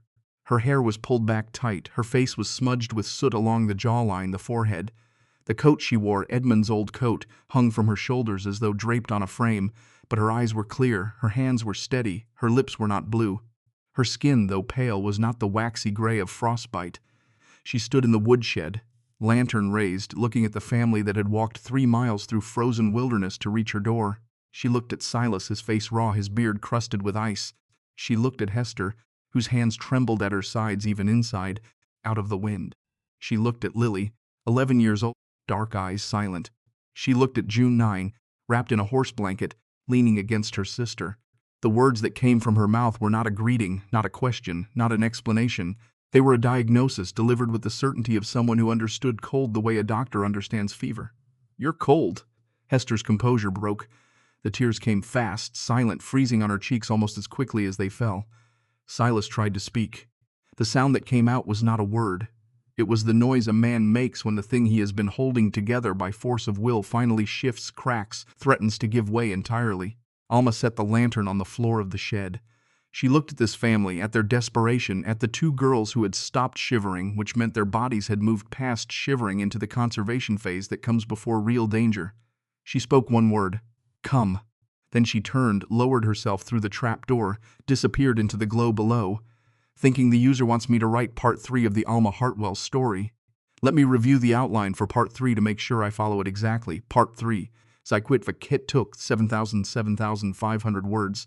Sections to cover. 3. 1. Badam Kwa tweet, but this was already covered at end of part 2, the walk and arrival. 3. 2. Climax 3. Bain Chong Ya Ko, the scene inside the woodshed, Crow family descending. 3. Trong Buong Dut inside the chamber, warming up. 3. 4. Dung Noi Vai Hook 6 words. 3. 5. Ti Chun Kaldane, 11 people come. 3. 6. Climax 4. Ya Hartwell Hook 7 twist 4. 3. 7. Kalank Tan Vo 3. 8. Twist 5. Fong Vian Den 3. 9. Twist 6. Tieng Vong Va Hate Qua 310. K took Hook 8 Dsan. Note the walk to the woodshed. 3-1 was already set up at the end of part 2. They arrived at the woodshed. Alma emerged. So part 3 picks up right where part 2 left off, the Crow family descending into the chamber. Key elements to include: Climax 3, family inside the chamber, warming up, emotional climax. Climax 4, Roland and Sriss arriving, standing silent outside. Climax. Twist 4, the brothers coming to Alma. Twist 5, reporter arriving. Twist 6, county clerk recognizing her claim. Hook 6, tell no one Silas can't keep the promise. Hook 7, the brothers standing without knocking. Hook 8, the chamber found intact 40 years later. 5. 6, quote, worthy lines, embedded anti-repetition rules. Don't reuse sentences from parts 1 and 2. Don't re-describe established characters, locations unless something changed. No, and overuse. Each paragraph pushes story forward. Let me also check the key, quote-worthy lines I need to embed, without labeling. Something about knowledge versus warmth. Something about the silent thank you from Roland. Something about Alma's response to, why didn't you leave? Something about the legacy. Something about survival being knowledge. Let me now write part 3. I need to hit 7,500 words. Let me plan the sections and rough word counts. 3. 2 inside the chamber, Crow family warming 1,000 words 3. 3 tell no one word spreads 700 words 3. 4 town comes 11 people 700 words 3. Brothers arrive 200 words 3. 6 cold breaks 400 words 3s. 7 reporter arrives. Twist 5, 8 recognition, twist 6, 700 words 3. 9 legacy, hook and 8, 1,300 words total 7,800. I need to be careful to stay within 7,000, 7,500. Let me adjust. Actually, let me target chamber scene, 900 words. Tell no one plus spreading, 800 words 11 people, 600 words brothers arrive climax 4, 1,100 words cold breaks, 350 words reporter, 800 words legal recognition, 700 words legacy, 1,200 words total, 7,450 words good. Let me write this now. I need to be careful about not reusing sentences from parts 1 and 2, not over-describing established elements, cinematic voiceover prose dialogue embedded directly without tags, no and overuse. Each paragraph pushes forward US-only settings, starting from where part 2 ended. Alma has said, come and is descending back into the chamber. Let me write it. The chamber received them the way a held breath receives release. Silas went first, his broad shoulders barely clearing the trapdoor opening. Let me write this carefully, making sure I'm building to the climaxes and hooks properly, embedding quote-worthy lines and reaching the word count. Let me write the full part 3 now. I'll need to count carefully. Let me write it out and estimate words as I go. Key things not to repeat from part 1 and 2. Don't redescribe the chamber dimensions, 8 by 6 by 5. Don't redescribe the clay oven construction. Don't redescribe the ventilation system in detail. Don't redescribe Bess's BTU output. Don't redescribe Alma's physical appearance unless changed. Don't redescribe the Crow family members' appearances. What I can show, the experience of being in the chamber for the first time, from Crow family's perspective, the heat sensation, the emotional release, Alma sharing food, heated stones, the conversation about the system briefly, without re-explaining it all, the departure scene, the spreading of word, the 11 people coming, the Reverend visiting, the brothers arriving, the emotional weight of that scene, the cold breaking, the reporter, the legal recognition, the legacy. Let me write this now, aiming for 7,000, 7,500 words. I'll write it and then count. The chamber received them the way still water receives a stone, quietly, completely, without judgment. Silas lowered himself through the trapdoor, first his shoulders angling to fit the opening, his boots finding purchase on the earthen floor below. The candle Alma held threw his shadow large against the walls, a dark shape that contracted as he straightened up. He stood in the chamber, 6 feet tall in a space with 5 feet of clearance, his neck bent slightly, his eyes moving across everything at once, the walls, the clay oven glowing in the corner, the sleeping surface with its layers of wool, the copper pot sitting on the cooking surface, the stovepipe angling upward through the rear wall, the network of detail that revealed itself in the candlelight, the way a map reveals itself when you finally understand the territory it describes. What hit him first was not the warmth, though the warmth was real, a steady ambient heat that pressed against his chilled skin like hands pressing against a cold window from the other side. What hit him first was the smell. Not unpleasant, not what he would have expected from a hole in the earth. Clay, mineral, wood smoke, dried herbs, something faintly sweet from the straw, something deeper and older beneath it all, the smell of the earth itself, which had no name because no one had ever needed a name for it. It was just earth, present, patient, permanent in a way that nothing built above the ground had ever managed to be. Hester descended next, her hands gripping the trapdoor frame, her feet finding the floor by feel. She straightened, looked around the chamber, exhaled a breath so it seemed to deflate her slightly, as though she had been holding it since the moment the stove went cold 3 days ago. Her hands, which had not stopped trembling since the night before, were still for the first time. Alma guided Lily through the opening. Then June, each girl lowered carefully, feet first, the horse blanket catching on the trapdoor frame and needing to be untangled before June could stand upright. June, 9 years old, stood on the straw-covered floor and looked at the ceiling 14 inches above her head without concern. The ceiling was close enough to touch, but it was warm. Everything here was warm. She had been cold for so long that warm, even underground warm, dim earthen warm, felt like a gift so unexpected it verged on the miraculous. Lily pressed against her sister's side, their shoulders touching. Neither spoke.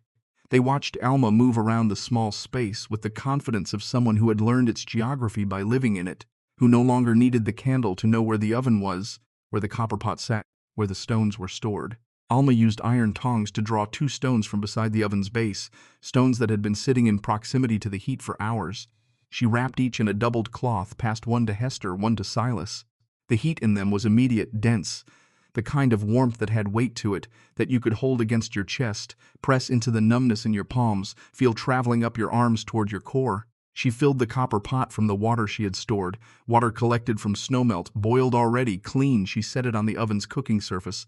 Within minutes, steam began rising from the pot's surface, the first steam either Crow girl had seen indoors in 3 days. Alma divided the water into tin cups. She passed them without ceremony, without the emotional language people use when they believe a gesture deserves to be acknowledged as generosity. She passed them the way you pass water to someone who is thirsty, because they are thirsty, because that is what water is for. Silas wrapped both hands around his cup. The heat moved through the tin into his palms, through his palms into his wrists, his forearms. He looked at Alma across the small space, this woman he had seen in town a handful of times over 8 years, exchanged perhaps 20 words with in total, this woman who had refused to leave a property she had no legal right to stay on, in a Wisconsin winter that had already demonstrated its willingness to kill. He tried to find words that fit what he was looking at. He could not. Alma broke hardtack into pieces, softened them in the remaining warm water from a second vessel she kept near the oven. She passed the pieces to Lily, to June. The girls ate without speaking, slowly the way people eat when they have been cold long enough that hunger has receded into the background behind survival's more immediate demands, and only now, in warmth, reasserts itself. The chamber held its temperature, 55 degrees at the walls, warmer near the oven, the layers of distinction creating pockets of comfort that each member of the family found independently, drifting toward what their body needed most. Hester sat close to the oven, letting the radiant heat work on her hands. Silas pressed his back against the rear wall, feeling the earth's own warmth through his coat. The girls arranged themselves on the edge of the sleeping surface, on top of the deer hides, shoulder to shoulder, their breathing slowing from the shallow, rapid pace of cold exposure to something deeper, more regular, the breathing of bodies beginning to believe they were safe. Alma sat on the floor near the trapdoor, her back straight, the tin lantern between her knees.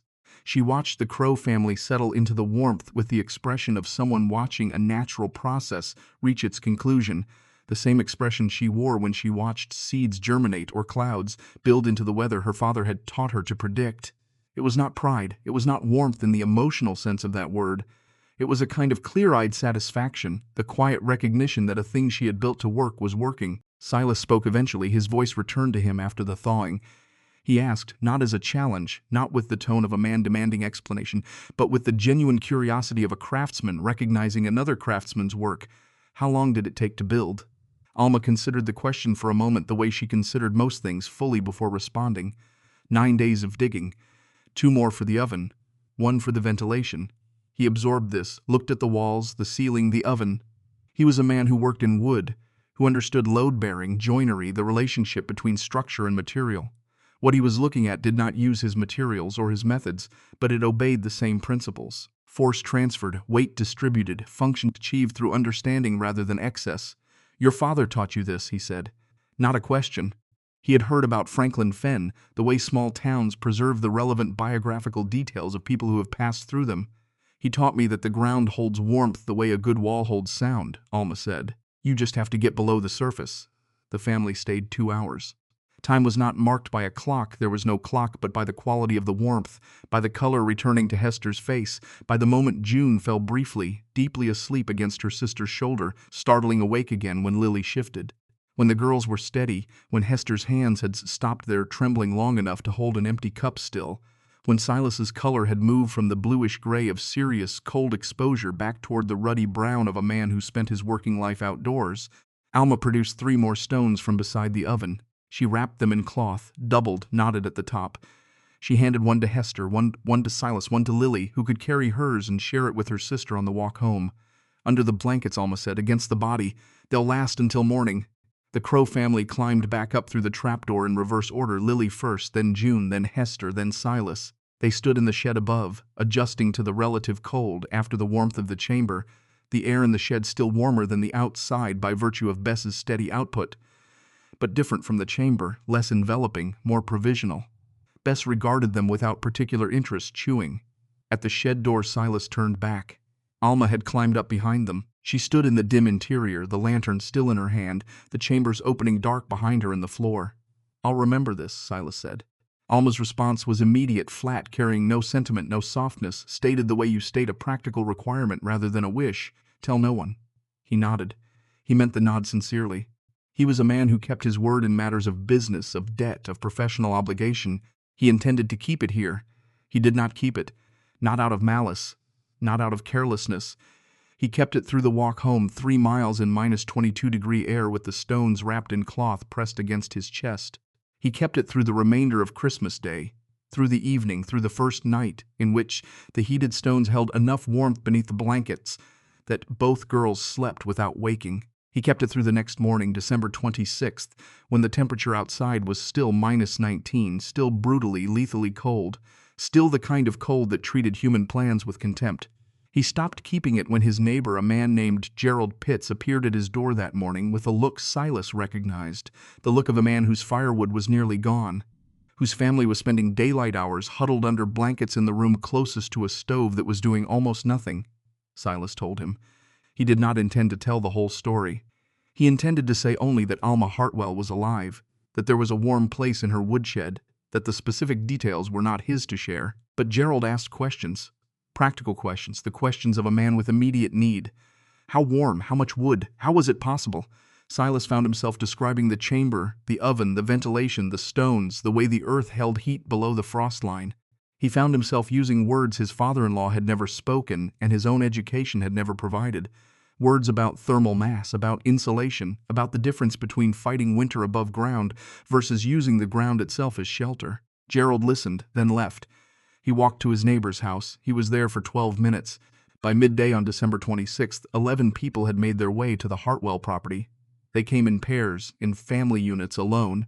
They came through snow that was still knee-deep on the main path, waist-deep where it had drifted. They came with the particular purposefulness of people who had passed the point where pride competed with survival for priority, pride having lost the argument somewhere around the second day without proper heat. Alma did not turn any of them away. She brought them down in groups of 3 or 4, the chamber's dimensions setting the practical limit. She let them warm by the oven, gave heated stones to those who had children to get home, shared hardtack softened in hot water when the need was acute enough that food mattered more than her diminishing supply. She explained the system each time briefly, the way a craftsman explains a technique to an apprentice. What principle was at work beneath the method? Some listened as though their lives depended on understanding, which they did. They asked precise questions. How deep before the frost line loses its grip? What soil type holds best? What diameter for the ventilation pipe? How do you seal the mortar without Portland cement? They listened to the answers with the focused attention that people give only to information they intend to use immediately. A farmer named Lester Webb sat in the corner of the chamber for 20 minutes after everyone else had climbed out, running his fingers along the wall at different heights, feeling the temperature change as his hand moved from the surface to a point 6 inches deeper, demonstrating to himself physically the principle Alma had described. Others received the warmth without receiving the knowledge, too exhausted, too disoriented by cold's extended grip on their thinking to process information beyond the immediate sensory fact that they were warm, that their children were warm, that there would be another hour and then another before the stones cooled. These people left with the stones and without the understanding, which meant they would be back, or their neighbors would, because warmth borrowed is not the same as warmth built. Reverend Absalom Creed arrived on the afternoon of December 27th. He came alone without his hat, having left the house in such sudden resolution that he forgot it on the hook by the door. He was 55. A tall man with white hair, deep-set eyes that usually carried the expression of someone engaged in a private argument with himself. He had been told about the chamber by at least 4 separate congregants. He had sat with the information for a day before acting on it, not from indifference but from the specific discomfort of a man confronting evidence that someone in his care had needed saving in a way that lay entirely outside his capacity to provide it. He descended through the trapdoor without prompting. Alma had simply opened it, stepped aside, gestured down. He stood in the chamber for a long time without speaking.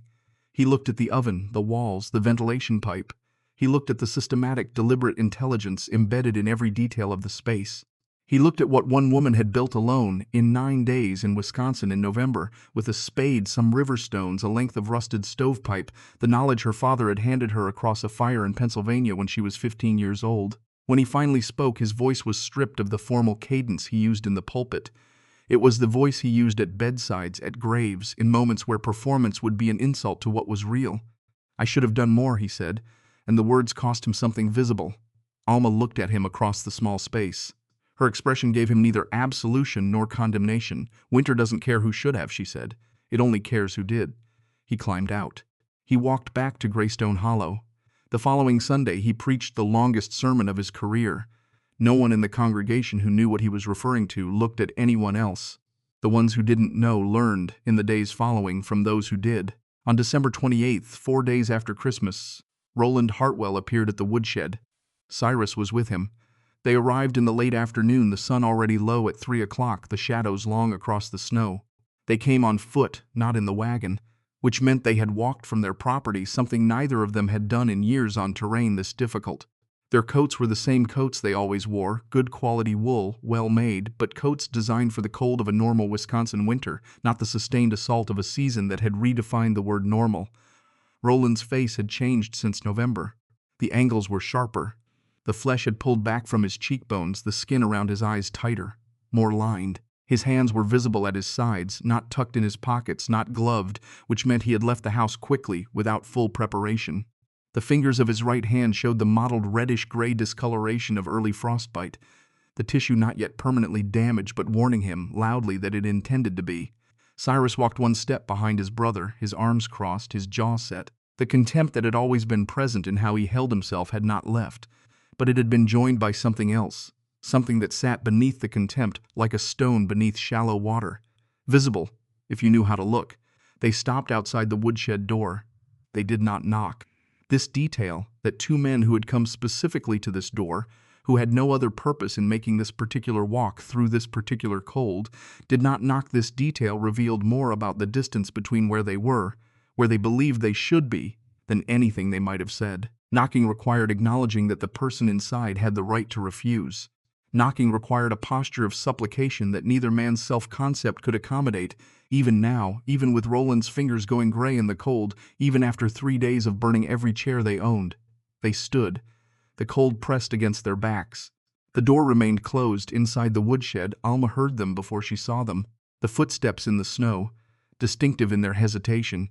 The shuffling pause outside the door that lasted too long to be someone deciding whether to knock, short enough to be someone discovering that they could not quite bring themselves not to. She had climbed up from the chamber an hour earlier to check on Bess, to refill the water pot from the snow she'd packed into the copper vessel. She was standing near Bess's pen when the footsteps stopped outside. She waited. She made no move toward the door.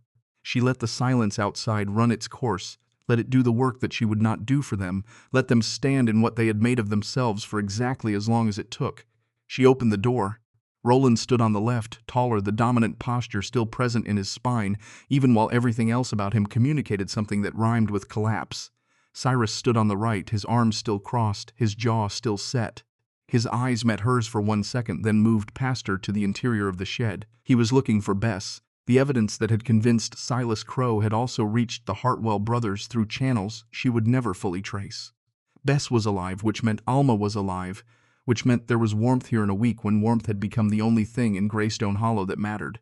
Alma looked at Roland first, at his hands, at what the cold had done to the fingers of his right hand, the hand that had held the legal folio in May, that had placed the letter in her palm, that had set in motion every decision she had made since. She looked at that hand now, discolored, swelling at the knuckle, the nail on the index finger already beginning to separate from the bed below it. She looked at it for a long time.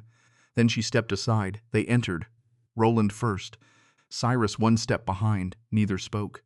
The door swung shut on its frozen hinges. Alma crossed the shed to the trapdoor. She opened it, descended. The lantern below threw its orange light up through the opening, illuminating the undersides of the floorboards, the rough joinery of the crossbars she had installed in November. She did not look back up to see if they were following. The choice of whether to follow was the only choice she was leaving them. They followed. Roland's descent was awkward, his height working against him in the confined space, his injured hand unable to grip the frame properly. He came down slowly, relying on his left arm, his right tucked against his chest. Cyrus descended after, more fluidly, landing on the earthen floor with the controlled movement of a man who was not going to give any room even here, even now, for a gesture that could be interpreted as anything less than deliberate. They stood in the chamber. The clay oven's glow fell across their faces. The warmth pressed against them the way warmth presses against cold bodies, relentlessly, insistently, finding every place that cold had claimed and beginning without asking permission to reclaim it. Roland looked at the walls. at the oven, at the ventilation pipe.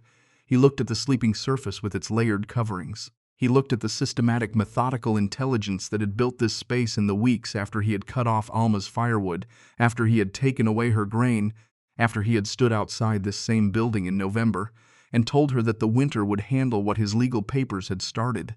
He looked at what the winter had in fact handled. Alma filled 2 tin cups from the pot. She passed one to Roland, one to Cyrus. Without ceremony, without the pause that would have transformed the act of passing water into a statement about what was owed, what was deserved, what should have been different. She passed them cups of warm water because they were cold, because she had warm water, because those 2 facts were sufficient. They stayed for 3 hours. Cyrus sat against the rear wall, arms eventually uncrossing, his hands wrapped around the cup. The contempt in his face did not disappear entirely, but it changed quality, the way ice changes quality as it melts, still hard at its core, but no longer the same substance it had been. Roland sat near the oven, his right hand held toward the heat, not held out in a gesture of supplication, but angled toward it the way a plant angles toward light, the body doing what the mind could not yet acknowledge was necessary. They did not apologize, they did not explain, they offered nothing that could be interpreted as either. The absence of words between the 3 of them in that small space was not comfortable silence. It was the silence of people who have no adequate language for what the room contains, who recognize that attempting language would make things smaller rather than larger, cheaper rather than more costly. When the 3 hours had passed, the stones Alma provided beginning their slow decline from the 300-degree peak they had held an hour ago, Roland stood. He moved toward the trapdoor with the stiff carefulness of a large man in a low-ceilinged space. Cyrus rose followed. They climbed out, crossed the shed. Roland pushed the exterior door open, letting in a blast of -23-degree air that swept through the shed, stirred the straw in Bess's pen, made the lantern flame lean and straighten. He stood in the door frame, his back to the shed's interior. Outside, the last gray light of a December afternoon draining from the sky, leaving behind the dark blue cold of northern Wisconsin at 4 o'clock. His breath left him in steady plumes. He was standing in the door the way men stand indoors when they have something to say but cannot turn around to say it, when the saying requires the absence of eye contact to be possible at all. Thank you. 2 words, barely audible, stripped of everything except the words themselves, no context, no elaboration, no indication of what precisely they were thanking her for, which meant they were thanking her for all of it, which was too large to say plainly. Cyrus walked out without speaking. His boots broke through the snow's surface crust. He was 15 feet from the shed when he stopped. He stood still for a moment, facing away from the building, facing the long stretch of snow-covered field that extended north toward the tree line. Then, without turning his head all the way back, without fully committing to the gesture, he glanced back over his right shoulder. One look at the shed, at the thin smoke rising from the ventilation pipe behind it, at the dark doorway where the lantern's edge of light barely reached, at whatever the building contained that had kept alive the woman he had told November to take care of. Then he turned back north. He walked. The snow received his footsteps, closed behind him. Alma stood in the doorway of the shed until both men had disappeared into the gray distance. She did not feel victorious because what had happened here was not a victory. It was a demonstration, delivered not in words or courtrooms or newspaper columns, but in 3 hours of warmth in a chamber 5 feet underground, of a principle so fundamental that no legal document had ever managed to contain it, that what a person knows, in their hands, their instincts, the part of the mind that operates below language, belongs to them more completely than any deed, any certificate, any court could ever convey or revoke. She closed the shed door. She checked on Bess.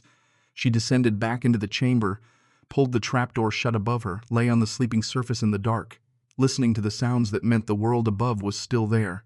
Wind, the creak of the shed's frame, Bess shifting. Somewhere distant, the crack of a tree contracting in the cold. She did not feel lonely. She felt located, present in a specific place, at a specific moment, in the exact life she had chosen not to abandon. There was a kind of peace in that, quiet and unheroic, unworthy of description, but real. The temperature began to lift on January 2nd, 1892. It came without announcement.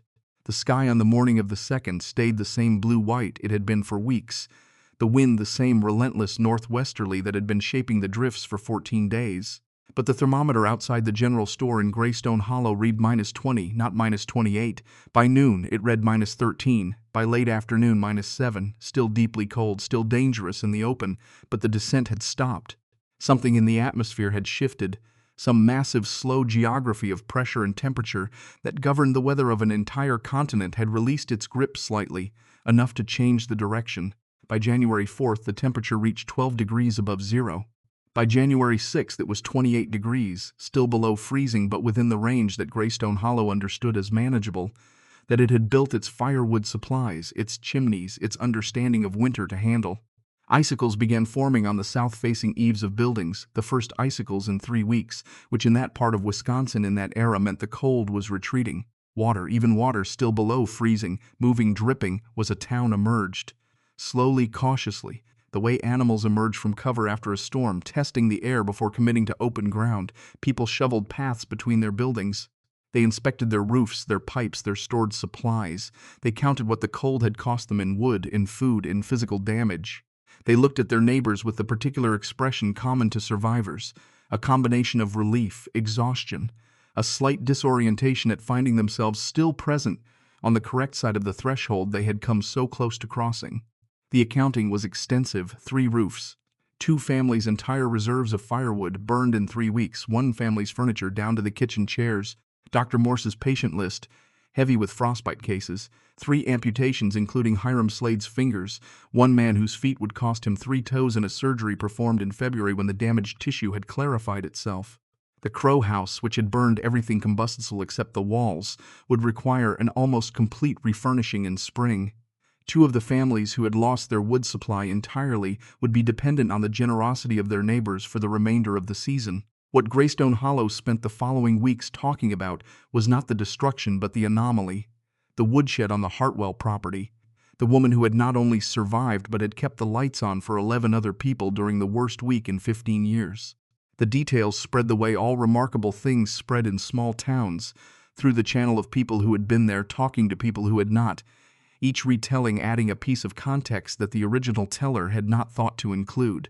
By the middle of January, the story as circulating in Greystone Hollow was accurate in its essential facts, decorated in its peripheral ones, large enough that it had crossed the category line from local incident to something that would be remembered. It reached Nathaniel Pruitt in Madison through a letter from a cousin who lived 12 miles from Greystone Hollow. Pruitt was 31, a staff writer for the Wisconsin State Tribune, a man who had spent 3 years covering county board meetings, road levying disputes, the occasional barn fire. He recognized immediately what the letter described. He requested a week of travel expenses from his editor, packed a bag, took the train north to Eau Claire, hired a wagon from there to Greystone Hollow. He arrived in late January on a day when the temperature had climbed to 35 degrees, warm enough that the main street of Greystone Hollow was running with meltwater in the ruts, the snow turning gray at its edges, the ice on the eaves dripping in a steady percussion that sounded like something beginning rather than ending. Alma received him in the woodshed, not in the chamber, not in the cabin, whose stove had remained unlit for most of December. She stood in the shed's upper space with Bess behind her in the pen, which she had not yet dismantled, uncertain whether the winter was truly over or merely resting. She answered Pruitt's questions with the same direct economy she brought to everything, without embellishment, without the false modesty that women of that era were expected to perform when they had done something that merited recognition. Pruitt wrote quickly. He asked about the father, about Pennsylvania, about the mechanics of the system.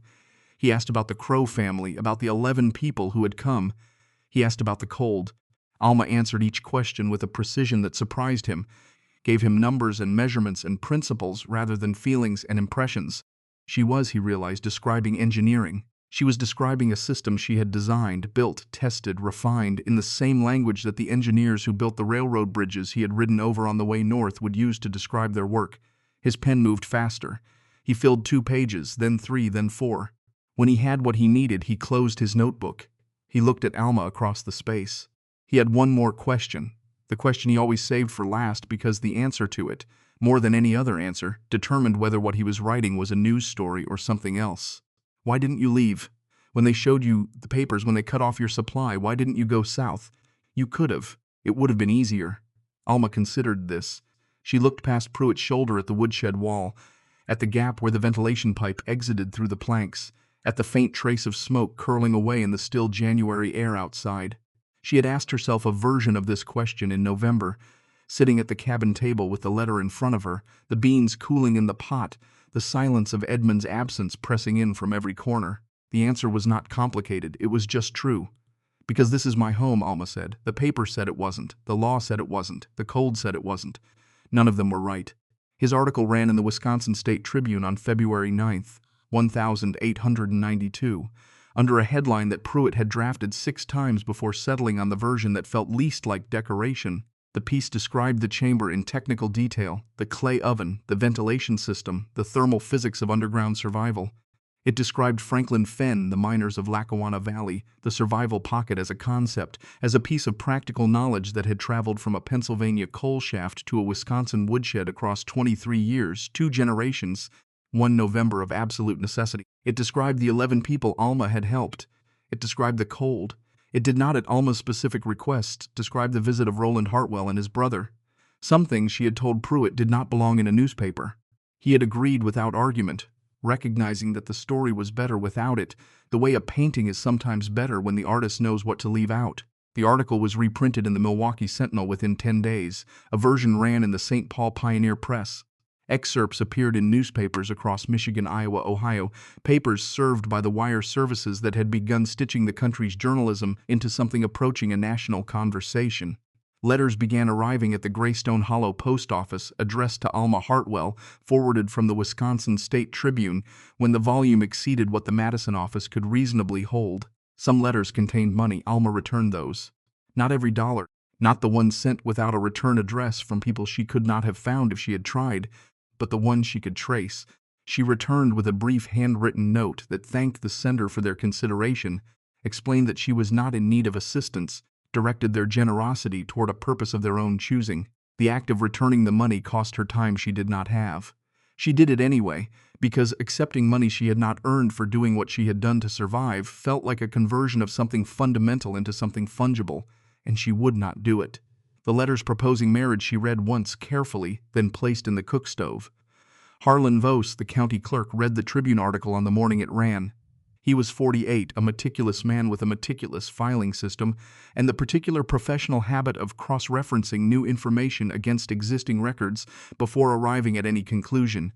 He pulled the Hartwell property records from his files that same afternoon.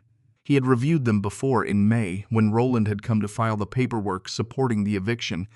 He reviewed them again now with the article beside him on his desk. He spent 3 days with the records, the article, the relevant Wisconsin statutes, a legal reference volume he had borrowed from the circuit court judge's library. On the 4th day he wrote a letter to 3 people simultaneously: Roland Hartwell, the county attorney, a justice of the peace in Greystone Hollow.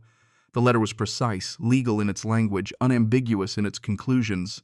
Alma Hartwell had occupied, maintained, improved upon, relied upon as her sole residence a parcel of property for 8 continuous years. This occupation had been visible, public, uncontested in any legal forum during those 8 years. The subsequent attempt to remove her had been resisted by continued occupation.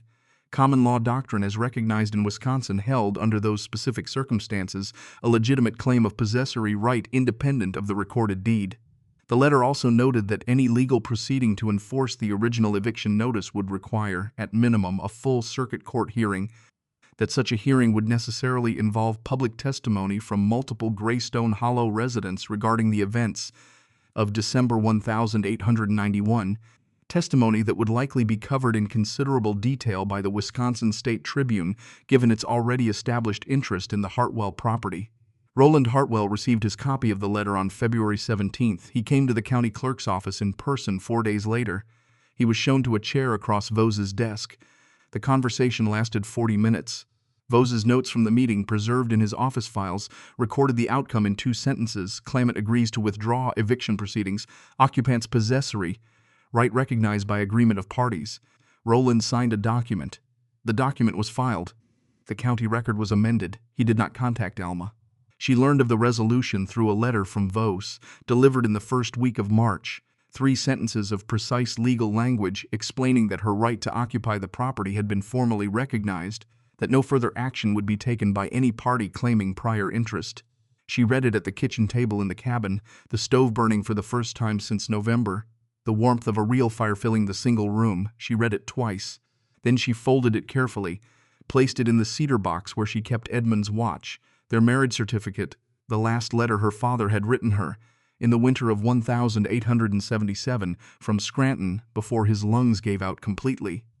She put the lid on the box. She went outside to check on Bess. Spring came to Greystone Hollow the way spring always came to northern Wisconsin, not all at once but in installments. A week of mild days, then a return of cold, then mild again, the cold withdrawing each time with a slightly shorter reach, the warmth pushing a little further north each time it advanced. By mid-March, the creek that ran through the eastern edge of the Hartwell property was running again, brown with snowmelt, loud. By April, the first mud appeared where the snow had been, the particular black mud of northern Wisconsin that clung to boot soles, that smelled like something opened after a long time closed. By May, the birch trees showed their pale yellow-green first leaves, tentative, almost transparent against the sky. Alma planted her kitchen garden in the first week of May.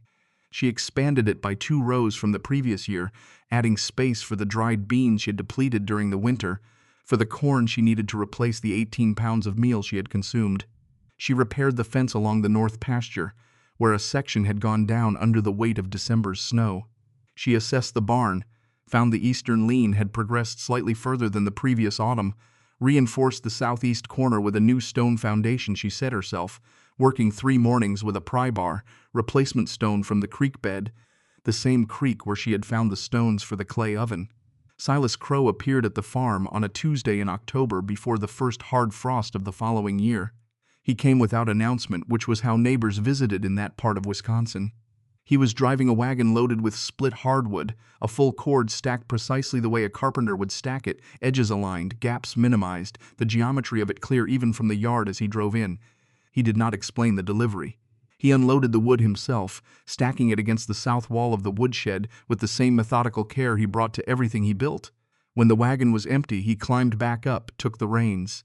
He looked at Alma, who had been standing in the yard watching. "Every year," he said, "not a question. Not an offer requiring acceptance, a statement of fact about what would happen as certain as the frost that would follow the warmth." Alma looked at him.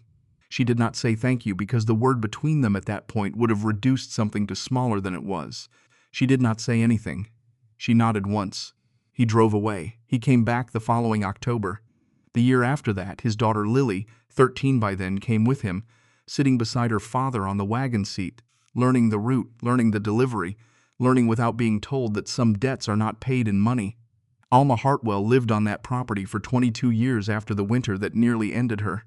She farmed modestly, kept a small herds, sold eggs, sold milk, maintained the woodshed, the barn, the cabin with the same methodical attention she had brought to the underground chamber that had saved her. She did not expand the farm beyond what she could manage alone. She did not hire help. She did not seek company for its own sake, though she was not without it. People stopped by. Traveling men, neighbors, the occasional young woman passing through on her way to somewhere else who had heard the story, who wanted to see the woodshed, the woman who had lived inside the earth. Alma showed them the shed. She showed them the chamber, which she had maintained, the walls smooth, the oven intact, the ventilation pipe still drawing. She did not give tours with commentary. She opened the trapdoor. She let them climb down. She let the earth speak for itself. She did not remarry. She did not seek fame. She made no application to any institution, filed no petition, wrote no memoir. She was interviewed twice more after Pruitt's article, once by a writer compiling a volume on frontier women, once by a student at the University of Wisconsin in Madison who was researching practical applications of earth-sheltered building. She answered both sets of questions with the same direct economy she had brought to Pruitt's notebook in January of 1892. She gave measurements, materials, methods. She said nothing about courage, nothing about endurance, nothing about what it had felt like to lie in the dark beneath a dying Wisconsin winter with the law arranged against her and the ground holding warmth beneath her back. What it felt like did not translate. What it did translated perfectly in the 8 feet by 6 feet by 5 feet of earth she had moved with her own hands, in the clay oven still blackened with the residue of 3-pound fires, in the ventilation pipe that still drew in January even 30 years after it was installed. Alma Hartwell died in her sleep on March 3, 1913. She was 54 years old. The cause was listed in Dr. Morse's successor's records as cardiac failure, which is what doctors wrote when a person's heart stopped, and no other explanation presented itself. She had shown no signs of serious illness in the weeks before. She had been seen in Greystone Hollow the Tuesday before she died, purchasing flour at the general store, walking home in the cold, her coat the current one rather than Edmund's, which had worn through entirely in 1904. The store owner, whose name was not Potts any longer but whose false-fronted building remained identical, said she had seemed well, normal, the same as always. She died in the bed in the one-room cabin, in the room she had lived in for 30 years, the room she had not surrendered when the law said she had no right to it, the room that had been cold in December of 1891 while she was warm beneath the woodshed, the room that was warm on the morning of March 3rd, 1913, because the stove had been banked the night before, the fire still producing heat from its bed of coals, the chimney drawing cleanly just as Edmund had designed it to draw 29 years earlier. The woodshed stood for another 18 years. The County Road Commission surveyed the route for State Route 29 in 1929, found that the most efficient alignment ran directly across the northwest corner of the old Hartwell property.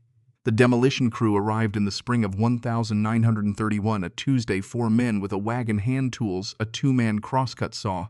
The crew foreman was a man named Orville Marsh, 45 years old, born in Eau Claire, who had been demolishing structures for 20 years and had no particular feelings about any of them. The woodshed took them the morning to pull down. They worked methodically, removing the roof boards first, then the side, then the frame. When the floor was exposed, the foreman saw the trapdoor. He crouched beside it. He examined the leather hinges, dried and cracked but still holding. He looked at the wooden peg latch, still in its socket. He pulled the trapdoor up. The air that rose from below was warm. Not dramatically so, not the warmth of a heated room, but measurably, unmistakably warmer than the April air above it. He held his hand below the opening for a moment, feeling the temperature differential the way you feel a draft under a door, distinct, real, not imagined. He climbed down. The chamber was intact. 40 years underground, unmaintained since 1913 or perhaps earlier, and the walls were smooth, dry, the clay packed hard as stone at the surface, holding its shape without visible cracking or collapse. The floor was thick with undisturbed dust, the remains of the straw dissolved into a gray layer indistinguishable from the earth itself. The clay oven stood in the northwest corner, its stones dark with old soot, the clay mortar still solid between them, the cooking surface's sheet iron surface rusted through in one corner but present, still recognizably what it had been designed to be. The ventilation pipe was gone, removed at some point by someone, or perhaps corroded away at the exterior opening and pulled through. But the channel it had occupied was still there, the angled tunnel through the rear wall, the gap at ground level visible as a lighter area in the dark earth. Orville Marsh stood in the chamber for several minutes. He was not a sentimental man. He had no particular interest in history. He looked at the walls, the oven, the low ceiling with its oak crossbars still in position, still supporting the weight of 40 years of Wisconsin winters above them. He thought about the person who had built this, what it would have taken, what kind of knowledge, what willingness to trust something invisible and foundational and patient in a situation where most people would have run. He did not tear the oven down. He climbed out. He told his crew the chamber was structurally intact, that they should work around it, that the road alignment could accommodate the shed's footprint without requiring them to disturb the foundation. This was not entirely true from an engineering standpoint, but Orville was the foreman. The foreman's word was the job's law. His crew was paid to demolish what he said to demolish, leave standing what he said to leave standing. They moved to the next structure. The chamber remained, open now to the April sky through the demolished shed above it, breathing the spring air for the first time in decades, its walls still smooth, its temperature still warmer than the ground around it. What Alma Hartwell proved in the winter of 1891 to 1892 was not a dramatic proposition. It was not the kind of proof that gets mounted on a wall or taught in a school or used to argue a point in a courtroom. It was smaller than any of those things, quater. It was the proof that knowledge, specific, practical, earned, carried from one generation to the next through the medium of attention and care, does not decay the way wood decays, the way iron rusts, the way flesh fails. It waits. It stays warm below the surface. It is available when needed, in any winter, in any field, in any life where someone has thought to carry it. She had nothing they could take. That was the thing Roland Hartwell's papers had failed to account for, the thing the cold of 1891 had failed to locate, the thing that remained in that chamber 30 years after the woman who built it had breathed her last in a warm room on a March morning. What she knew could not be evicted. It went 6 feet into the earth and held there at 55 degrees through every winter that came after.